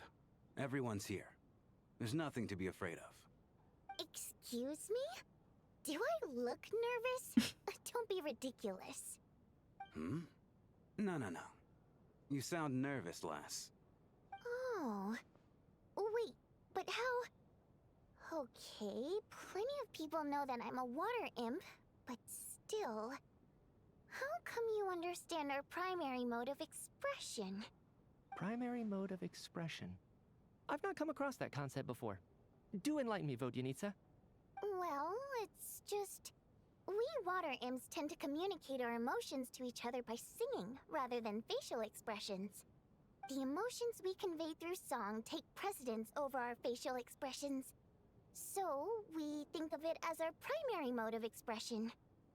I'm impressed, Shram. I didn't take you for a man of culture, but you're clearly rather learned. It's not about being cultured or not. The thing is, this mode of expression can usually only be understood by other water imps. It's not a simple case of a song sounding happy or sad.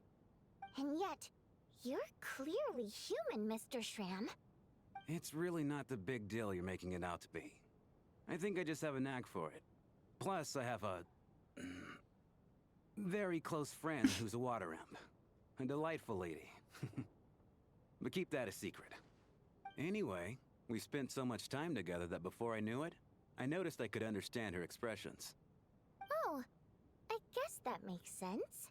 Still, the fact that you have a water imp friend is even more surprising. I'd better watch what I'm singing when I'm around you from now on. Hey, what are you implying? You're not secretly insulting the audience in your songs, are you? Heavens, why would I do a thing like that? It's getting late. We should discuss our sleeping arrangements for tonight. To guard against the killer, someone needs to keep watch. I suggest that we don't sleep in separate quarters tonight. It will be safer if we all stayed together. As long as someone keeps an eye on Lelik, I'm quite sure we won't have any trouble. Whatever, man. Are you saying that you wish to bet your life on Miss Odette being the killer? Nonsense. Of course not. Then I propose the following arrangement for tonight. The Traveler, Odette, and I will form the Night Watch. We'll sleep in shifts, but two of us must be awake at any given time. Fine by me. An excellent idea. This allows us to handle the Night Watch while also keeping an eye on Lelik. Meanwhile, the rule of taking shifts in pairs resolves the other issue. Namely that we can't necessarily trust the Traveler or Valeri either. I expect that plan took you quite some time to come up with, didn't it? Actually, our field combat manual outlines a similar approach. Although the scenario there involves guarding prisoners overnight during field operations. That being said, I must clarify that I harbor no disrespect towards you personally, Miss Odette. In fact, Lelik's numerous covert operations make fine textbook examples for military agents. I care less about respect and more about the fact that you just robbed me of 2/3 of my sleep tonight. I'm calling dibs on being the first to rest. Good night. Honestly, I'd be mad too. As night falls, you and Valeri take the first watch together. Everyone is sleeping on the stage, making for a scene right out of an absurdist theater. Eventually, the time comes for the first shift change. It's almost time. We should wake Odette. How are you faring? You get some sleep. Oh, not going to argue with that. I'll take a quick nap. If you start to feel sleepy, wake me up anytime. It's finally time for Odette and I to share the night watch. I should wake her up.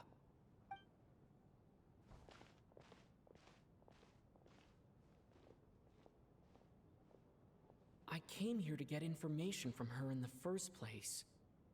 Maybe I should think about what questions I want to ask before she wakes up. How long are you gonna keep staring at me? I didn't even wake you yet. Couldn't sleep. My mind's been running haywire. Plus, there's something I've been meaning to talk to you about. I had a hunch that you wanted a conversation too. Let's take this chance to clear the air, shall we?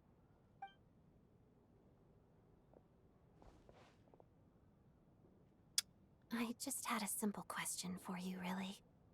It's, Rosaline.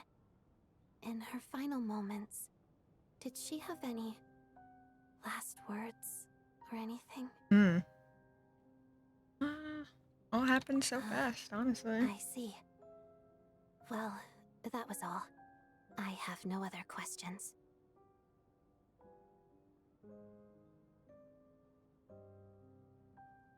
Yeah, do you miss her? No. She was utterly ruthless in pursuing her goals.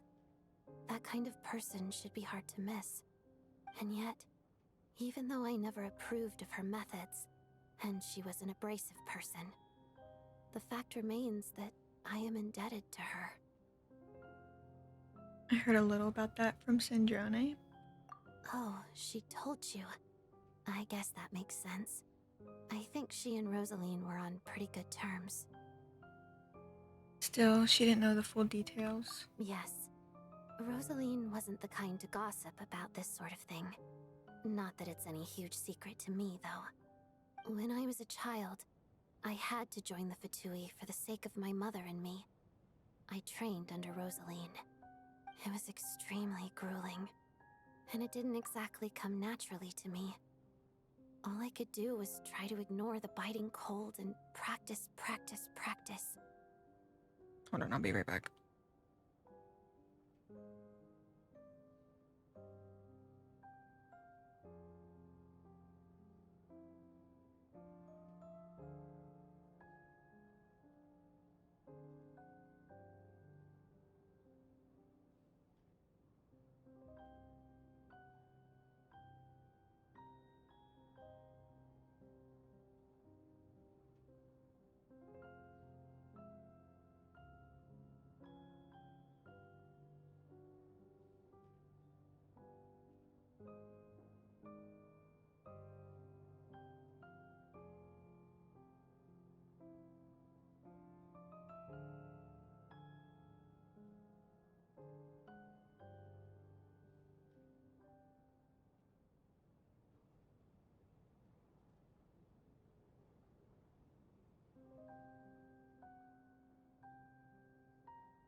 Okay, sorry, I'm back. I was a newcomer who'd managed to make a good first impression on a harbinger. There was pressure to live up to her expectations, to be worthy of the fair lady's reputation. Every day was a struggle against the cold, pain, and fatigue. And most nights, I struggled to fall asleep. After enduring all that, I've become almost immune to the sensation of pain. I suppose that was the cost of survival. Surely, any child who had to experience that would grow to hate her lot in life. Don't you think? You really paid an enormous price. So, I put an equal amount of effort into my ballet. Because in my young mind, that was the only way to defy my fate. It was my way of telling her, the Fatui's demands and your expectations of me are not what I wish for. One day, I will leave. I think she probably blamed my poor performance in training on my passion for ballet. She knew my heart wasn't in it. One time, when I was secretly practicing a dance at night, she suddenly showed up. I knew she was there to catch me red-handed. I told her, "You don't deserve to watch the dance I learned from my mother." She looked stunned. I guess she was surprised that I lashed out first, before she had the chance. But strangely enough, on that occasion, she wasn't fierce with me like she was during training. Instead, she fell silent for a moment, and then left. After that, she never interfered with my dancing or asked me how it was going. She never came to watch me dance again either. Not even once. She was a very proud person, yeah. She was. But even now, whenever I take out this core Ignis, I can't help but think of that night. Of the look on her face. Oh, it was a gift from her? Sort of. Although gift might be too kind a term. This is her flame sealed within ice. A symbol of her favor, yes, but also her way of keeping an eye on people. She knew the location of every piece of core Ignis. If any recipient started acting suspiciously, she'd be on to them immediately. Trust her to make even a mark of approval feel suffocating. So, when news of Rosaline's death reached Snezhnaya, many people immediately crushed their core Ignis. It gave them a profound sense of relief, like they'd broken free from her shackles. But I kept mine. With my sensitivity to pain being as dull as it is, the warmth from this core Ignis is one of the few things I can still feel clearly. I still wonder, did she really come to stop me that night? I wasn't sure, but I was scared, so I said some really awful things. I guess she didn't leave anything behind. Not that I expected her to. It's fine. It's just a bit of a shame that we couldn't settle our differences before the end. Yeah, but Sandrona said... She did. Are you sure she was talking about this event? Yeah, she said Arlecchino gave... Huh. No, she didn't. I didn't even find out that she'd gone to Mondstadt until a while after she'd left. Wait, in that case... Yeah, you should probably go see Arlecchino. Okay, I will. Thanks for letting me know. There's something I'm trying to figure out. I'm beginning to suspect that Paimon's mystery illness is being caused by the energy research behind Project Stuja. Paimon's very important to me, so I have to get to the bottom of this. I figured that since you're Lelik, you might know something about all this. The ultimate goal of this energy experiment is to create a weapon for the final battle. The weapon's construction was completed in Nodcry. Now, all that remains is to arm it with a sufficiently powerful energy. Okay. Yes. The weapon's development and all the related experiments are overseen by Lord Piero, the Jester, and the lab is located deep within the Armory Palace. I'm not sure why this experiment would be making Paimon feel unwell, though. The best way to get to the bottom of it would be to go there in person. Once we get out of here, I'll help you apply for an entry permit. Yeah, are you sure? And I'm hardly the organization's proudest member, as you know. You answered my question about Rosaline. I want to do you a favor in return. It's that simple.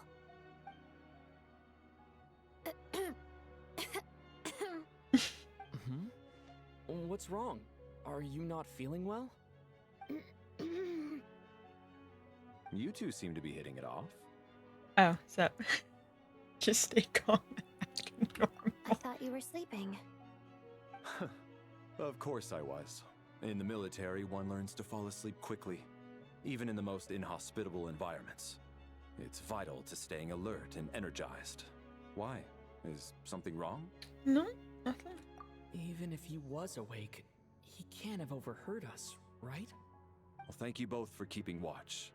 Traveler, I'll take over for now. It's your turn to get some sleep. Oh god, are we about to have another Sure. dream?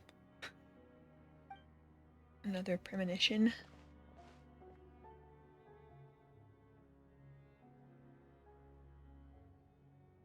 This is our second night here, but at least I found out a little more about Paimon's condition. That is true. I hope she's been sleeping well the past couple of days. Why do I feel like I'm being watched? Oh. Okay. Seriously? Is this payback for when I stared at her earlier? But I thought she was asleep.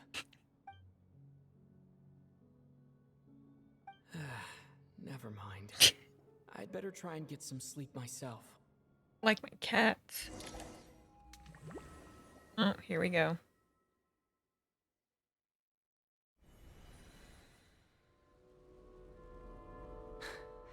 Hey, what are you spacing out for? Are you reaching your limit too? Wait, where are we? Where's Mitya? How long have we been walking for? Do you remember? Time's lost all meaning. Ever since we noticed that thing above our heads. What was it called again? A star key? Or key star? Anyway, the person who named it was swallowed by the black mist. Whatever it's called, ever since we noticed it, we've been walking up and up, hoping that as long as we reach it, we can find a way out of this place. Wait, did these two also But die? It seems like no matter how far we walk, we never get any closer. Well, we've come this far. You never know. Maybe we're almost there? Come on, enough moping. Let's go. The black mist is catching up.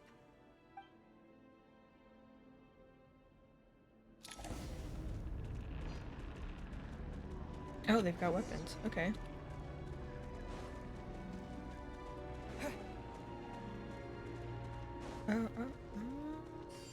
Monsters! Watch out!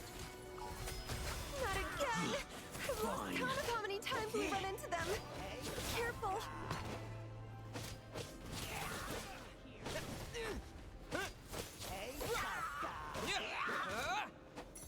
Encase!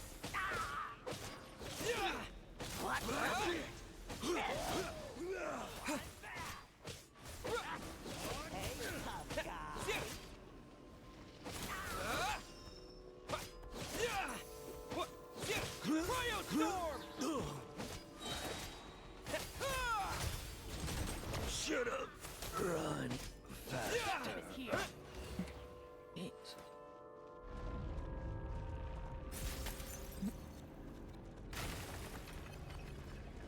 Okay.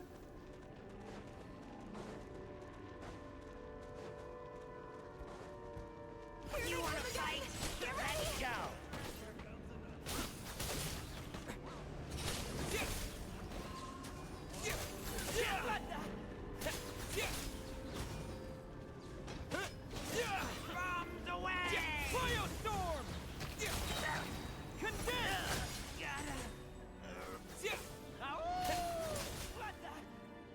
Okay.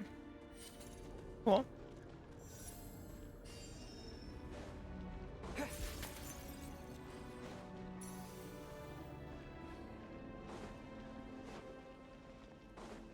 Monsters ahead of us? The black mist behind us? It feels like there's no escape. Shut up!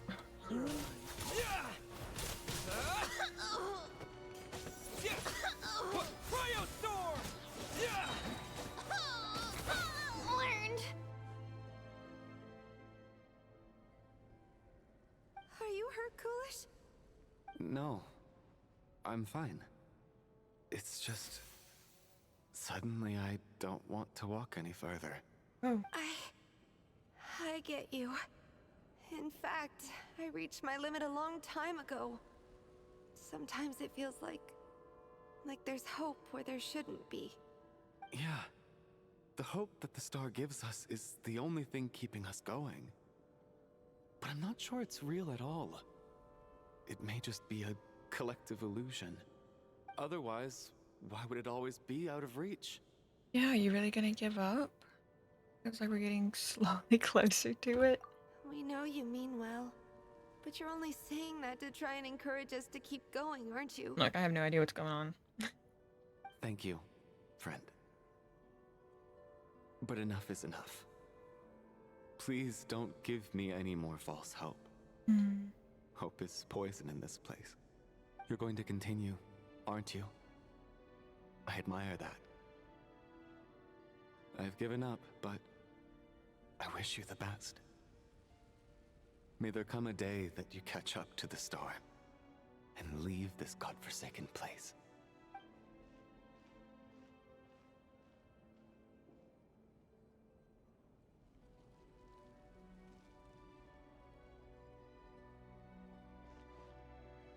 Oh, wait, do we... Oh, okay. It's not an illusion. We really are getting closer to the star. Odette. Congratulations. You're the first person to make it here. Okay. How did she get here and then it's her core I'm ignis? the star's envoy. The black mist has stopped rising. Its hunger is satisfied for now, having devoured your two companions. Okay. This is a good opportunity. I'll let you get some rest before we continue. Yeah, are we going to leave? What do you mean, leave? Oh. This star represents the starting point.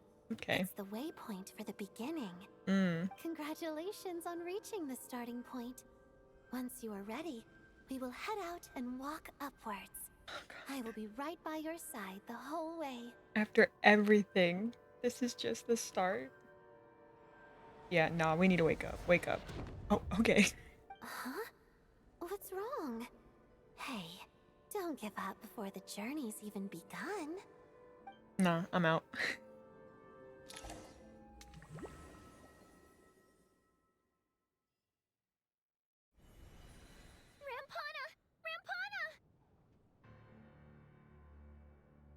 Is that Vodianitsa's voice? What happened? Coolish, wake up! Please wake up! A drama about sleeping, which began as a joke the other day, is now playing out on the stage. No one counted on it being a tragedy. Everyone is gathered around the two sleepers in the center of the stage. Without even inspecting the scene, you already know what has happened, as if someone had told you in advance.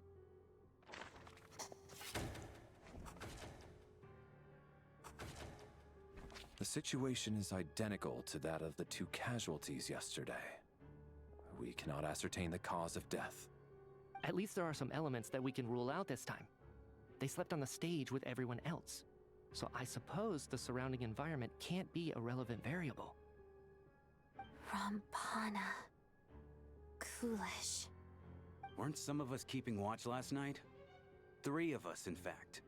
How could you not notice something was wrong? I'm as confused as you are. Certainly nothing unusual happened on my watch. Likewise, and from what I've observed so far, both Miss Odette and the Traveler can be trusted. Yeah, no reason to suspect To be them either. honest, I didn't get a wink of sleep last night. I couldn't help but think I was the target, so I just laid there with my eyes closed. I heard the Traveler and Lelik chatting, but otherwise I don't recall hearing any commotion during the night. Me too. I didn't want to wake everyone up, so I was concentrating hard, trying not to cough. I hardly slept at all. If anything had happened, I'm sure I would have noticed. Then, what could possibly be causing this? Once was bad enough. I can't believe it happened again. I worked closely with Rampana and Coolish for so long. I never imagined that one day they'd... And on this stage of all places...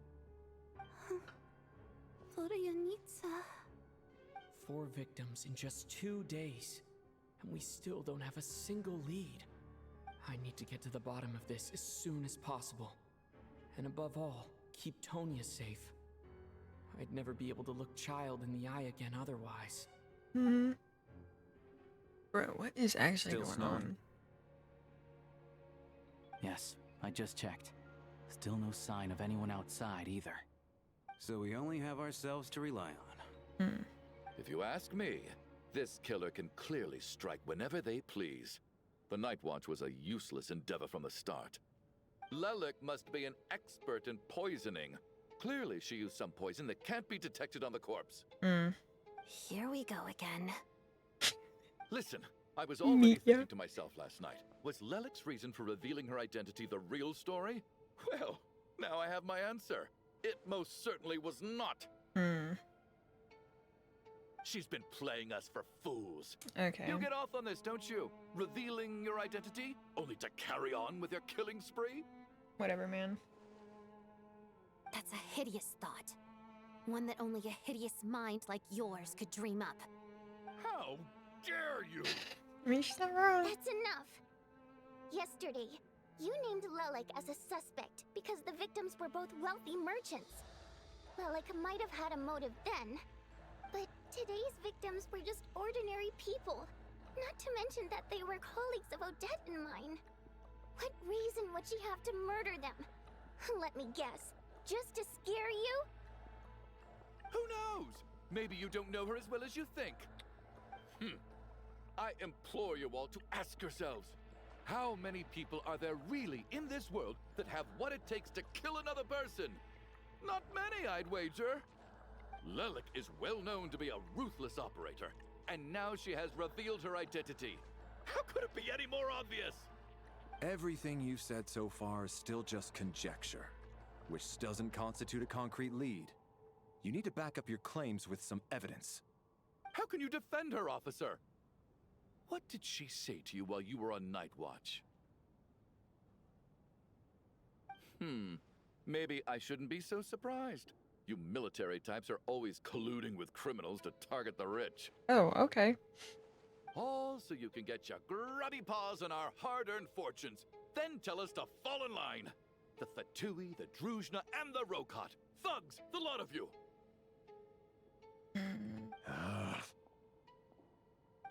Don't you dare! Tonya? Sir, but... You were the one who told us not to stop other people from expressing their opinions yesterday. Yeah, but he's being an asshole about it. People have already died. Only yesterday I was chatting with Mr. Coolish. Then we woke up in the morning and he's... Turning against one another is the last thing we should be doing right now. She's right, though. Little girl. Even if Mr. Chuganov is a puffed-up, pig-headed windbag who doesn't have a clue what he's talking about. Okay. He's still one of the victims here, isn't he? Quite. I had no intention of resorting to violence. But you're right, Miss Tonya. I ought not prevent him from speaking his mind. In any case, I believe Mr. Chuganov has calmed down a little now. We may resume our discussion. I don't think there's any need for that. What is there to discuss? Nothing about this situation is normal. That is true. Did you have an idea, Mitya? You're the brainiac here, right? Come on, clue us in. I've been mulling something over. All the leads we have so far concern things from outside the theater. Miss Odette's alter ego, the threats Mr. Chuganov received. But then there's the 2 double murder crime scenes themselves, which have given us absolutely nothing to go on whatsoever. That's highly unusual. Even with the most careful killers, there's always some evidence left behind. So what are you suggesting? I think this could be a supernatural event. It isn't characteristic of human-on-human homicide at all. Okay. Correct me if I'm wrong, but aren't you supposed to be a scientist? That doesn't sound like a conclusion someone like you is supposed to make. I got into scientific research because of my insatiable curiosity. But if the present situation defies all known scientific explanations, I don't mind shifting my curiosity toward the paranormal instead. Now Okay. that you mention it, I remember when I first came to the theater. I heard rumors about this place being haunted. Haunted? Yeah, I think I heard the same thing. But I mean, they're only rumors, right? We've worked here for years. Surely we would have noticed any spooky goings-on by now. Well, this has taken an unexpected turn. A haunted theater? If Paimon were here, she'd probably be hiding behind me in fear right now. Why don't we take this opportunity to look for clues again with a more open mind? Maybe a different perspective will help us see something different. Very well. Whether it's criminals or ghosts we're looking for, the same rules apply. Everyone needs to tread carefully. I'll move the bodies into the same room for now.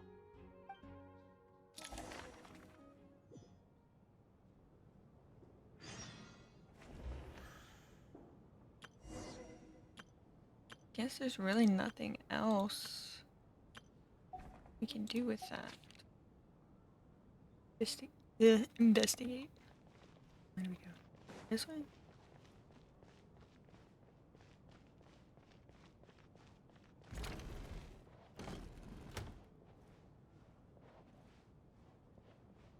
In your quest screen or inventory to examine. Okay.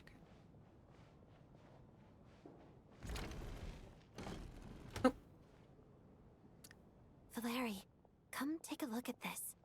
You too, traveler. Some sort of notebook. What is it for? It's the on-duty logbook for the theater. Kulish was the main person to use it. He mostly used it to record any unusual incidents during a show, audience numbers, exit times, and so on. Yeah, we saw him at the entrance before coming in. Yes, he'd always have this logbook with him when he checked tickets at the entrance.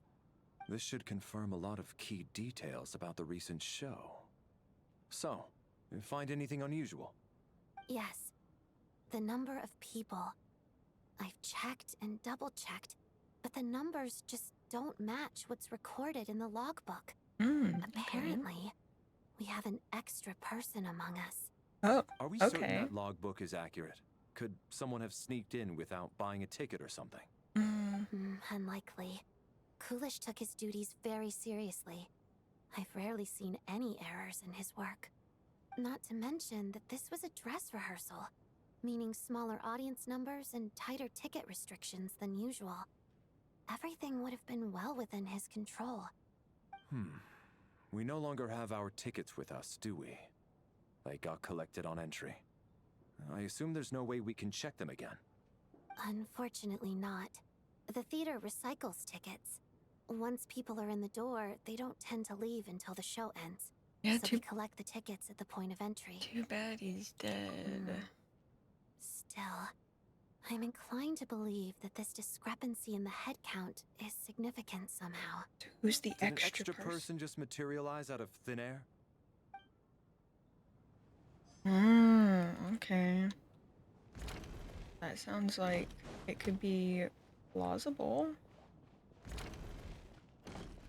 Tonya. Tonya, did you find anything? Not yet. Still looking. So... Are we supposed to be looking for something paranormal? I think I'd prefer teaming up with you than looking around on my own. This looks like somebody's notebook. Shall we read it together? Okay.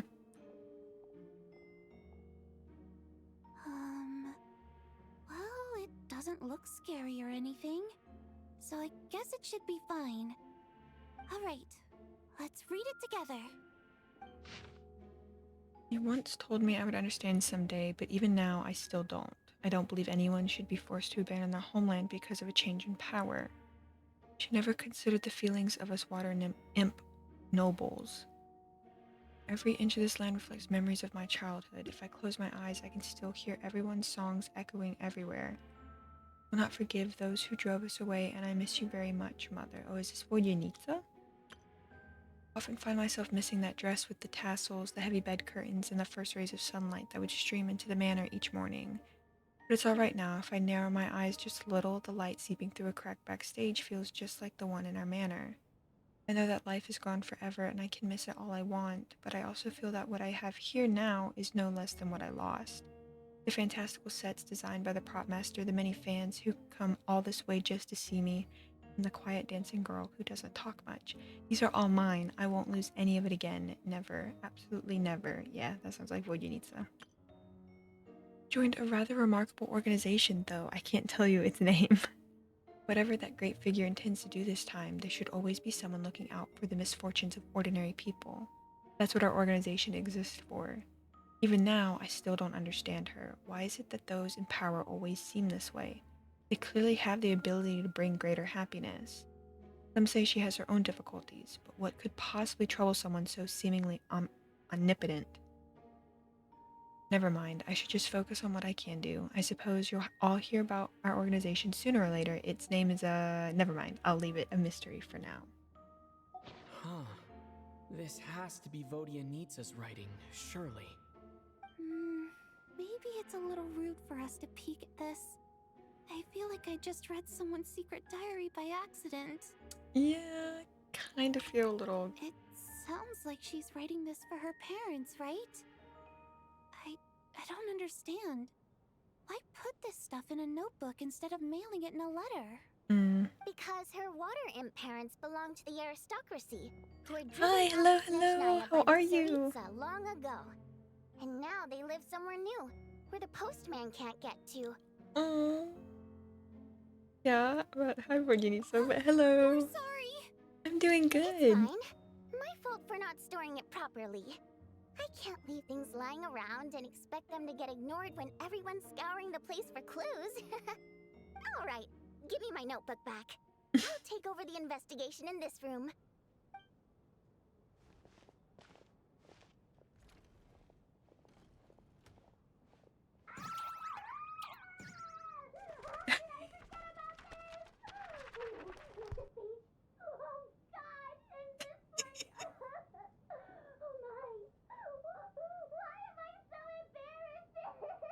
It's good.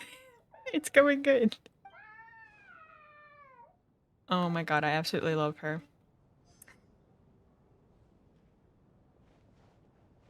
Oh my god.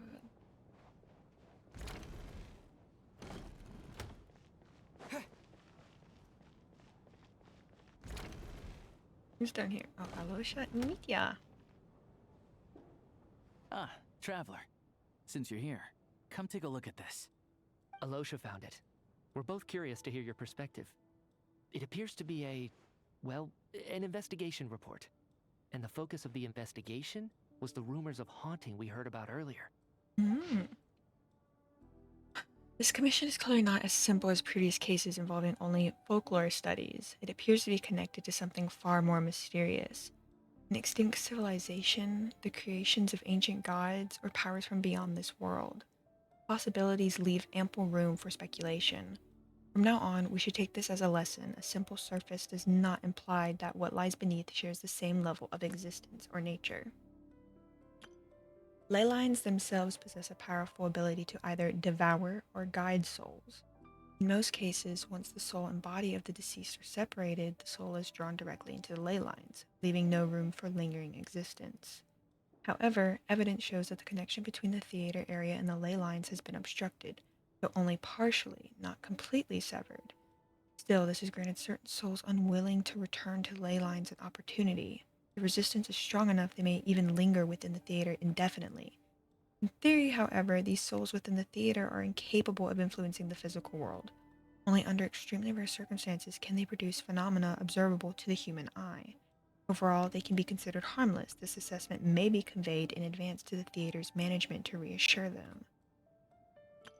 But for me, the investigation does not end here. Uncovering the reason why the ley lines have been obstructed is the true focus of this inquiry. Consulting multiple sources, the most reliable hypothesis at present appears to be the existence of an angel civilization in its preliminary attempts at ley line renovation. There's too little information available here. I must return home as soon as possible. Ooh. Wait, who wrote that? Investigation report, huh? Looks quite old. Sumeru. This person's name looks to be of Sumeru origin to me. Was the investigator from Sumeru? The theater manager must have hired an investigator once specifically to look into this issue. But it doesn't look like anyone ever looked at the report. Presumably, the manager wanted to know if the supposed haunting was dangerous, while also being fearful of word getting out in case it affected the theater's business. Anyway, the bottom line is, the haunting is actually real after all. It's caused by an obstruction in the ley lines.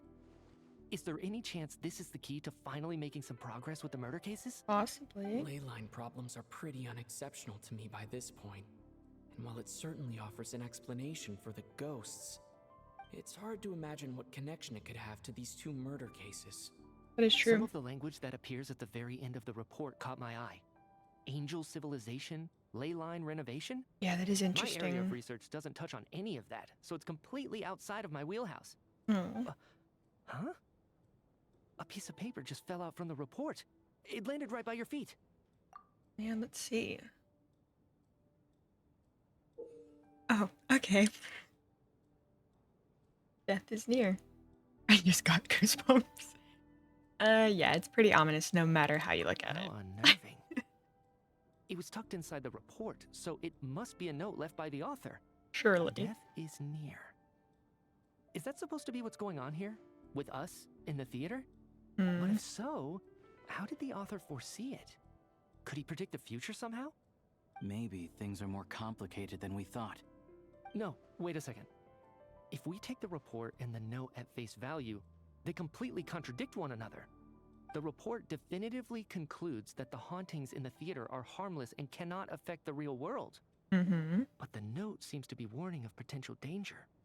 The question is, what exactly does the note mean by death? Is it simply describing a situation? Is it referring to the victims, or could it refer to the perpetrator? I'm gonna go with that one. The various ways we could interpret this keyword lead in completely different directions. Let's pause our analysis here for now.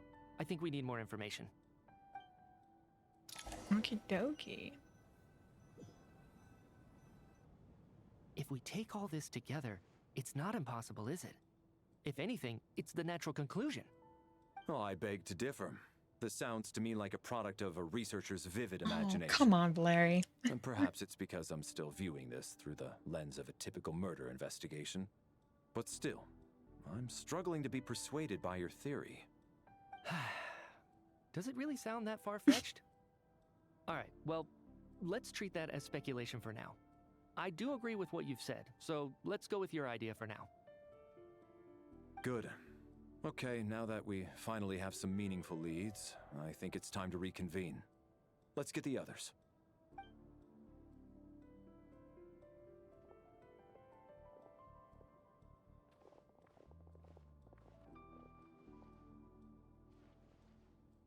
So, that's about everything we've discovered so far.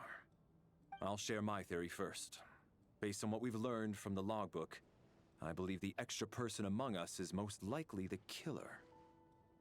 If the killer had simply bought a ticket, it would have greatly increased the risk of their identity being exposed. I expect he or she either hid in the theater ahead of time, or found a way to slip past the ticket inspection. They then blended in with the group and waited for an opportunity to strike.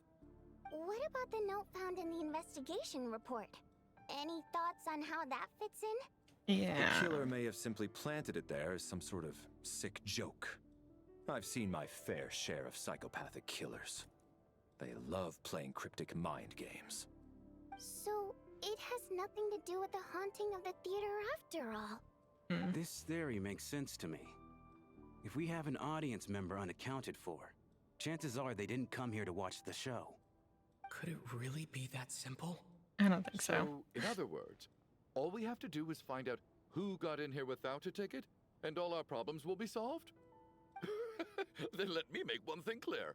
All the theater staff should be well aware that I came here for the rehearsal legitimately, yes? There's no way I'm the one who didn't have a ticket. Yeah. It's true. I hear you used every trick in the book to get a hold of that ticket, too. Everything short of throwing a temper tantrum and rolling around on the floor at the entrance. I most certainly did not degrade myself in such a way. Probably a stupid question, but I might as well ask. Did anyone here get in without having their ticket checked? It doesn't hurt to try. Guess it was naive of me to expect them to just admit to it. Especially after the unprompted Lelic reveal. Once was already a miracle. Twice would be unfathomable. Most likely extra person who entered without a ticket. Well, we know Odette, Vojanitsa, and Alyosha, they work here. He came in with ticket. Mitya obviously came in with a ticket. And then Valeri came in with a ticket. He had to. It was either Tonya or... No, Tonya had a ticket.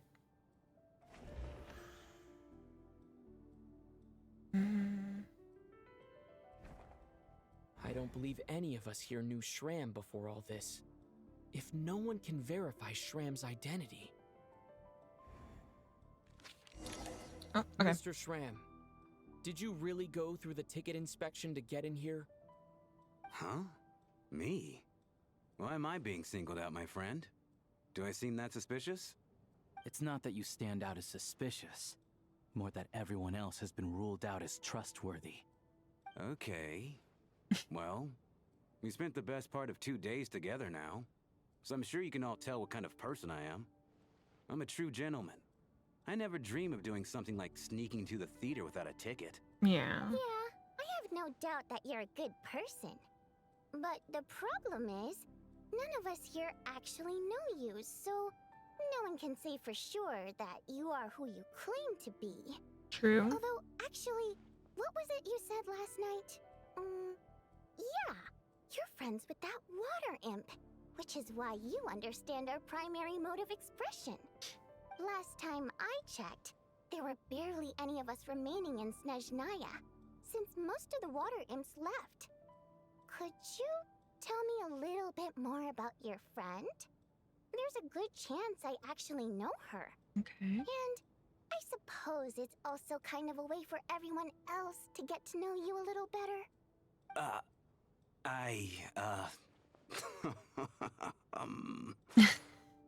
Good grief. Are you blushing? Pull yourself together, man. Stop giggling like a teenage boy. It's revolting.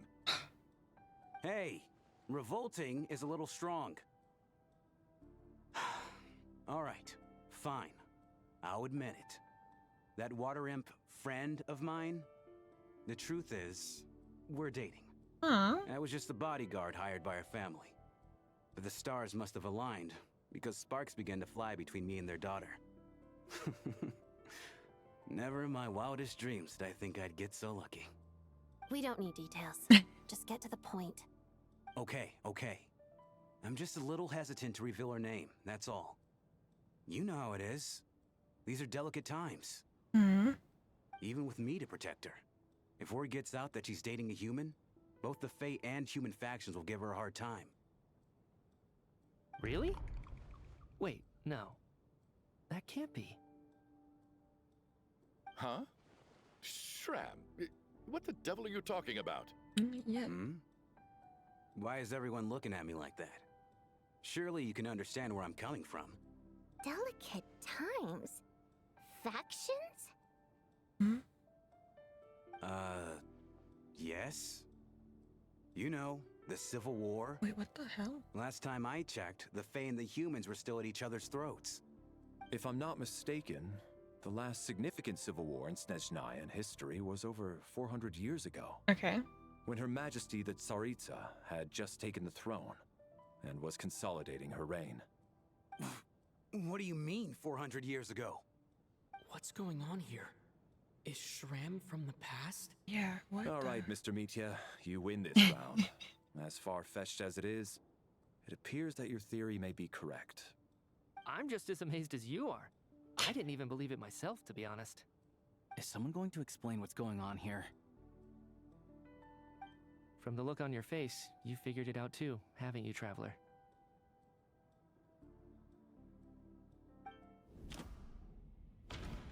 Clue to Shram's true identity is a clue that has yet to surface. A letter Roy needs to wrote to her family but never sent. According to the theater's duty log, there seems to be an investigation report.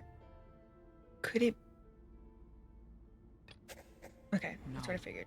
The truth. Yeah. Okay, yeah, I should have just gone with that. Lines have been modified to block souls within its grounds from returning to them. Some souls can even wander this place forever. Mr. Shram's statement proves he is from hundreds of years ago.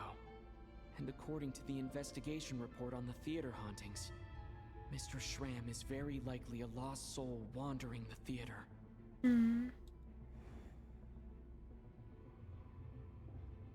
True nature of the extra person is just alright. Personally, the killer who hid in the theater is soul wandering the theater. For some unknown reason, the soul that has been wandering the theater due to the ley line issues has joined our group and blended in. Yeah, that must be the immediate reason why the ticket count doesn't match the number of people present. But he can't be the killer, though. That doesn't make sense. I don't think he could be the killer. Death is near. In this case, death most likely refers to, someone who died long ago. The contents of the investigation report have been verified. There are indeed ley line issues and wandering souls in the theater. Death likely symbolizes the deceased. Mr. Shram, for instance. Death is near. That must mean that there's a dead person in our midst. That's the truth, isn't it? God, I hope so. Yeah, the logic is clear now. The investigation report said that there would be souls stuck wandering around the theater because the ley lines were cut off. Mr. Shram must be one such soul who died in the theater a long time ago. In which case, that also makes him our extra person. So when the note said death is near, it must have been referring to death as in the deceased, people who died a long time ago. Someone who died a long time ago. In short, there's a dead person among us. The extra person we've been searching for is a ghost from the past. You mean I'm a ghost? No. Don't make jokes like that, my man. There must be some mistake. But even if I was dead, I know for a fact I didn't kill anyone these past 2 nights. Yeah, even if all that's true, the report also said the souls inside the theater can't affect reality, right? They're harmless. Then what if the problem isn't the souls at all, but the ley lines themselves? It's always the ley lines. The ley lines have a powerful ability to attract and devour souls. Let's say that the ley lines are like a black hole, constantly seeking to engulf souls. Wait, is that what the black mist is then? then? Don't want to return are trying to avoid being sucked in. Huh. Why does this analogy sound so familiar? Yeah, because it's the black mist. What happens when the black hole can't achieve its goal? I'm only speculating here, but what if it ended up swallowing innocent souls by mistake? Or intentionally taking other souls to compensate? That could explain why we weren't able to determine a cause of death. If you're right, and their souls were devoured by the ley lines, it does make some sense. We're connecting the dots. It does seem to explain a lot of the things we couldn't make sense of. Does that mean it's true? Except there's no concrete evidence. Mitya's relying on a lot of logical leaps. Yeah. Still, it seems like the best explanation we have under the circumstances. Alright, so how could Shram not know that he's dead? Seems a little unlikely that he hasn't noticed anything unusual even after several days interacting with us. On the contrary, it's perfectly normal for a soul to wander the theater for centuries without questioning their existence or reason for being there. It's simply what's natural for them.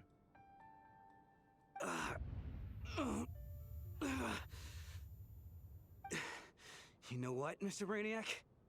I think you might actually be right after all. I'm trying to remember and... even though my head feels like it's going to explode, I think... it's all coming back to me.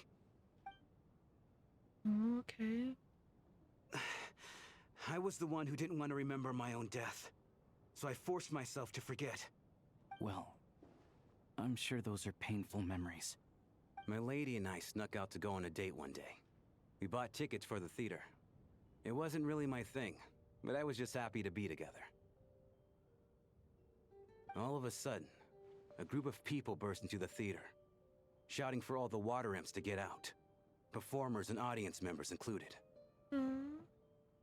It was clear the conflict between humans and Fae had reached a boiling point. This time, the extremists were even coming after the water imps who had nothing to do with the war. I thought I could pull one over on them, so I took off my jacket, draped it over my lady, and tried to sneak out amid the chaos. But I got caught.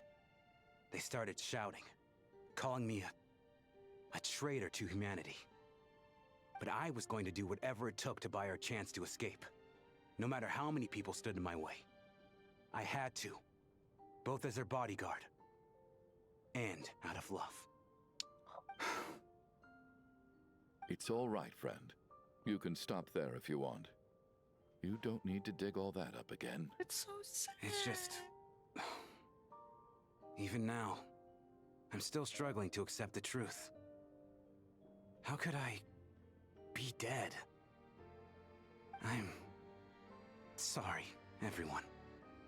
If I'd known I was a dead man walking, I wouldn't have dragged you down with me. If I'm the cause of all this death, then punish me however you see fit. But, Mr. Shroom... No. I refuse to be a burden. I know what I have to do. You said I've been wandering the theater for centuries, right?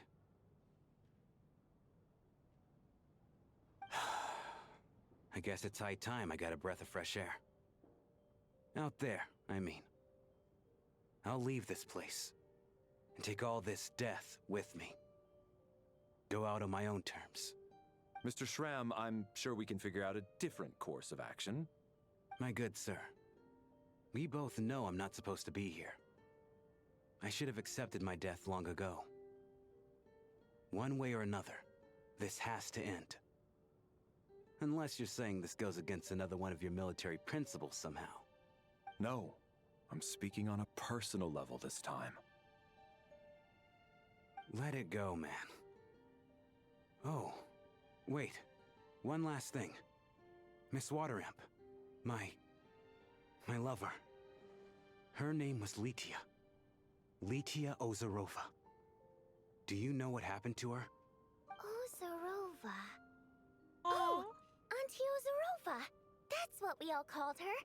I remember her as a very kind elder. She had a bunch of kids, too. I'm so glad she survived. And she had lots of kids? Good. That's... good. I could hardly expect her to stay single just because of what happened to me, right? As long as she went on to be happy, that's all that matters. Besides, I'm dead. My soul's been wandering around here for so long because I was worried about her. But now, I can go without regret.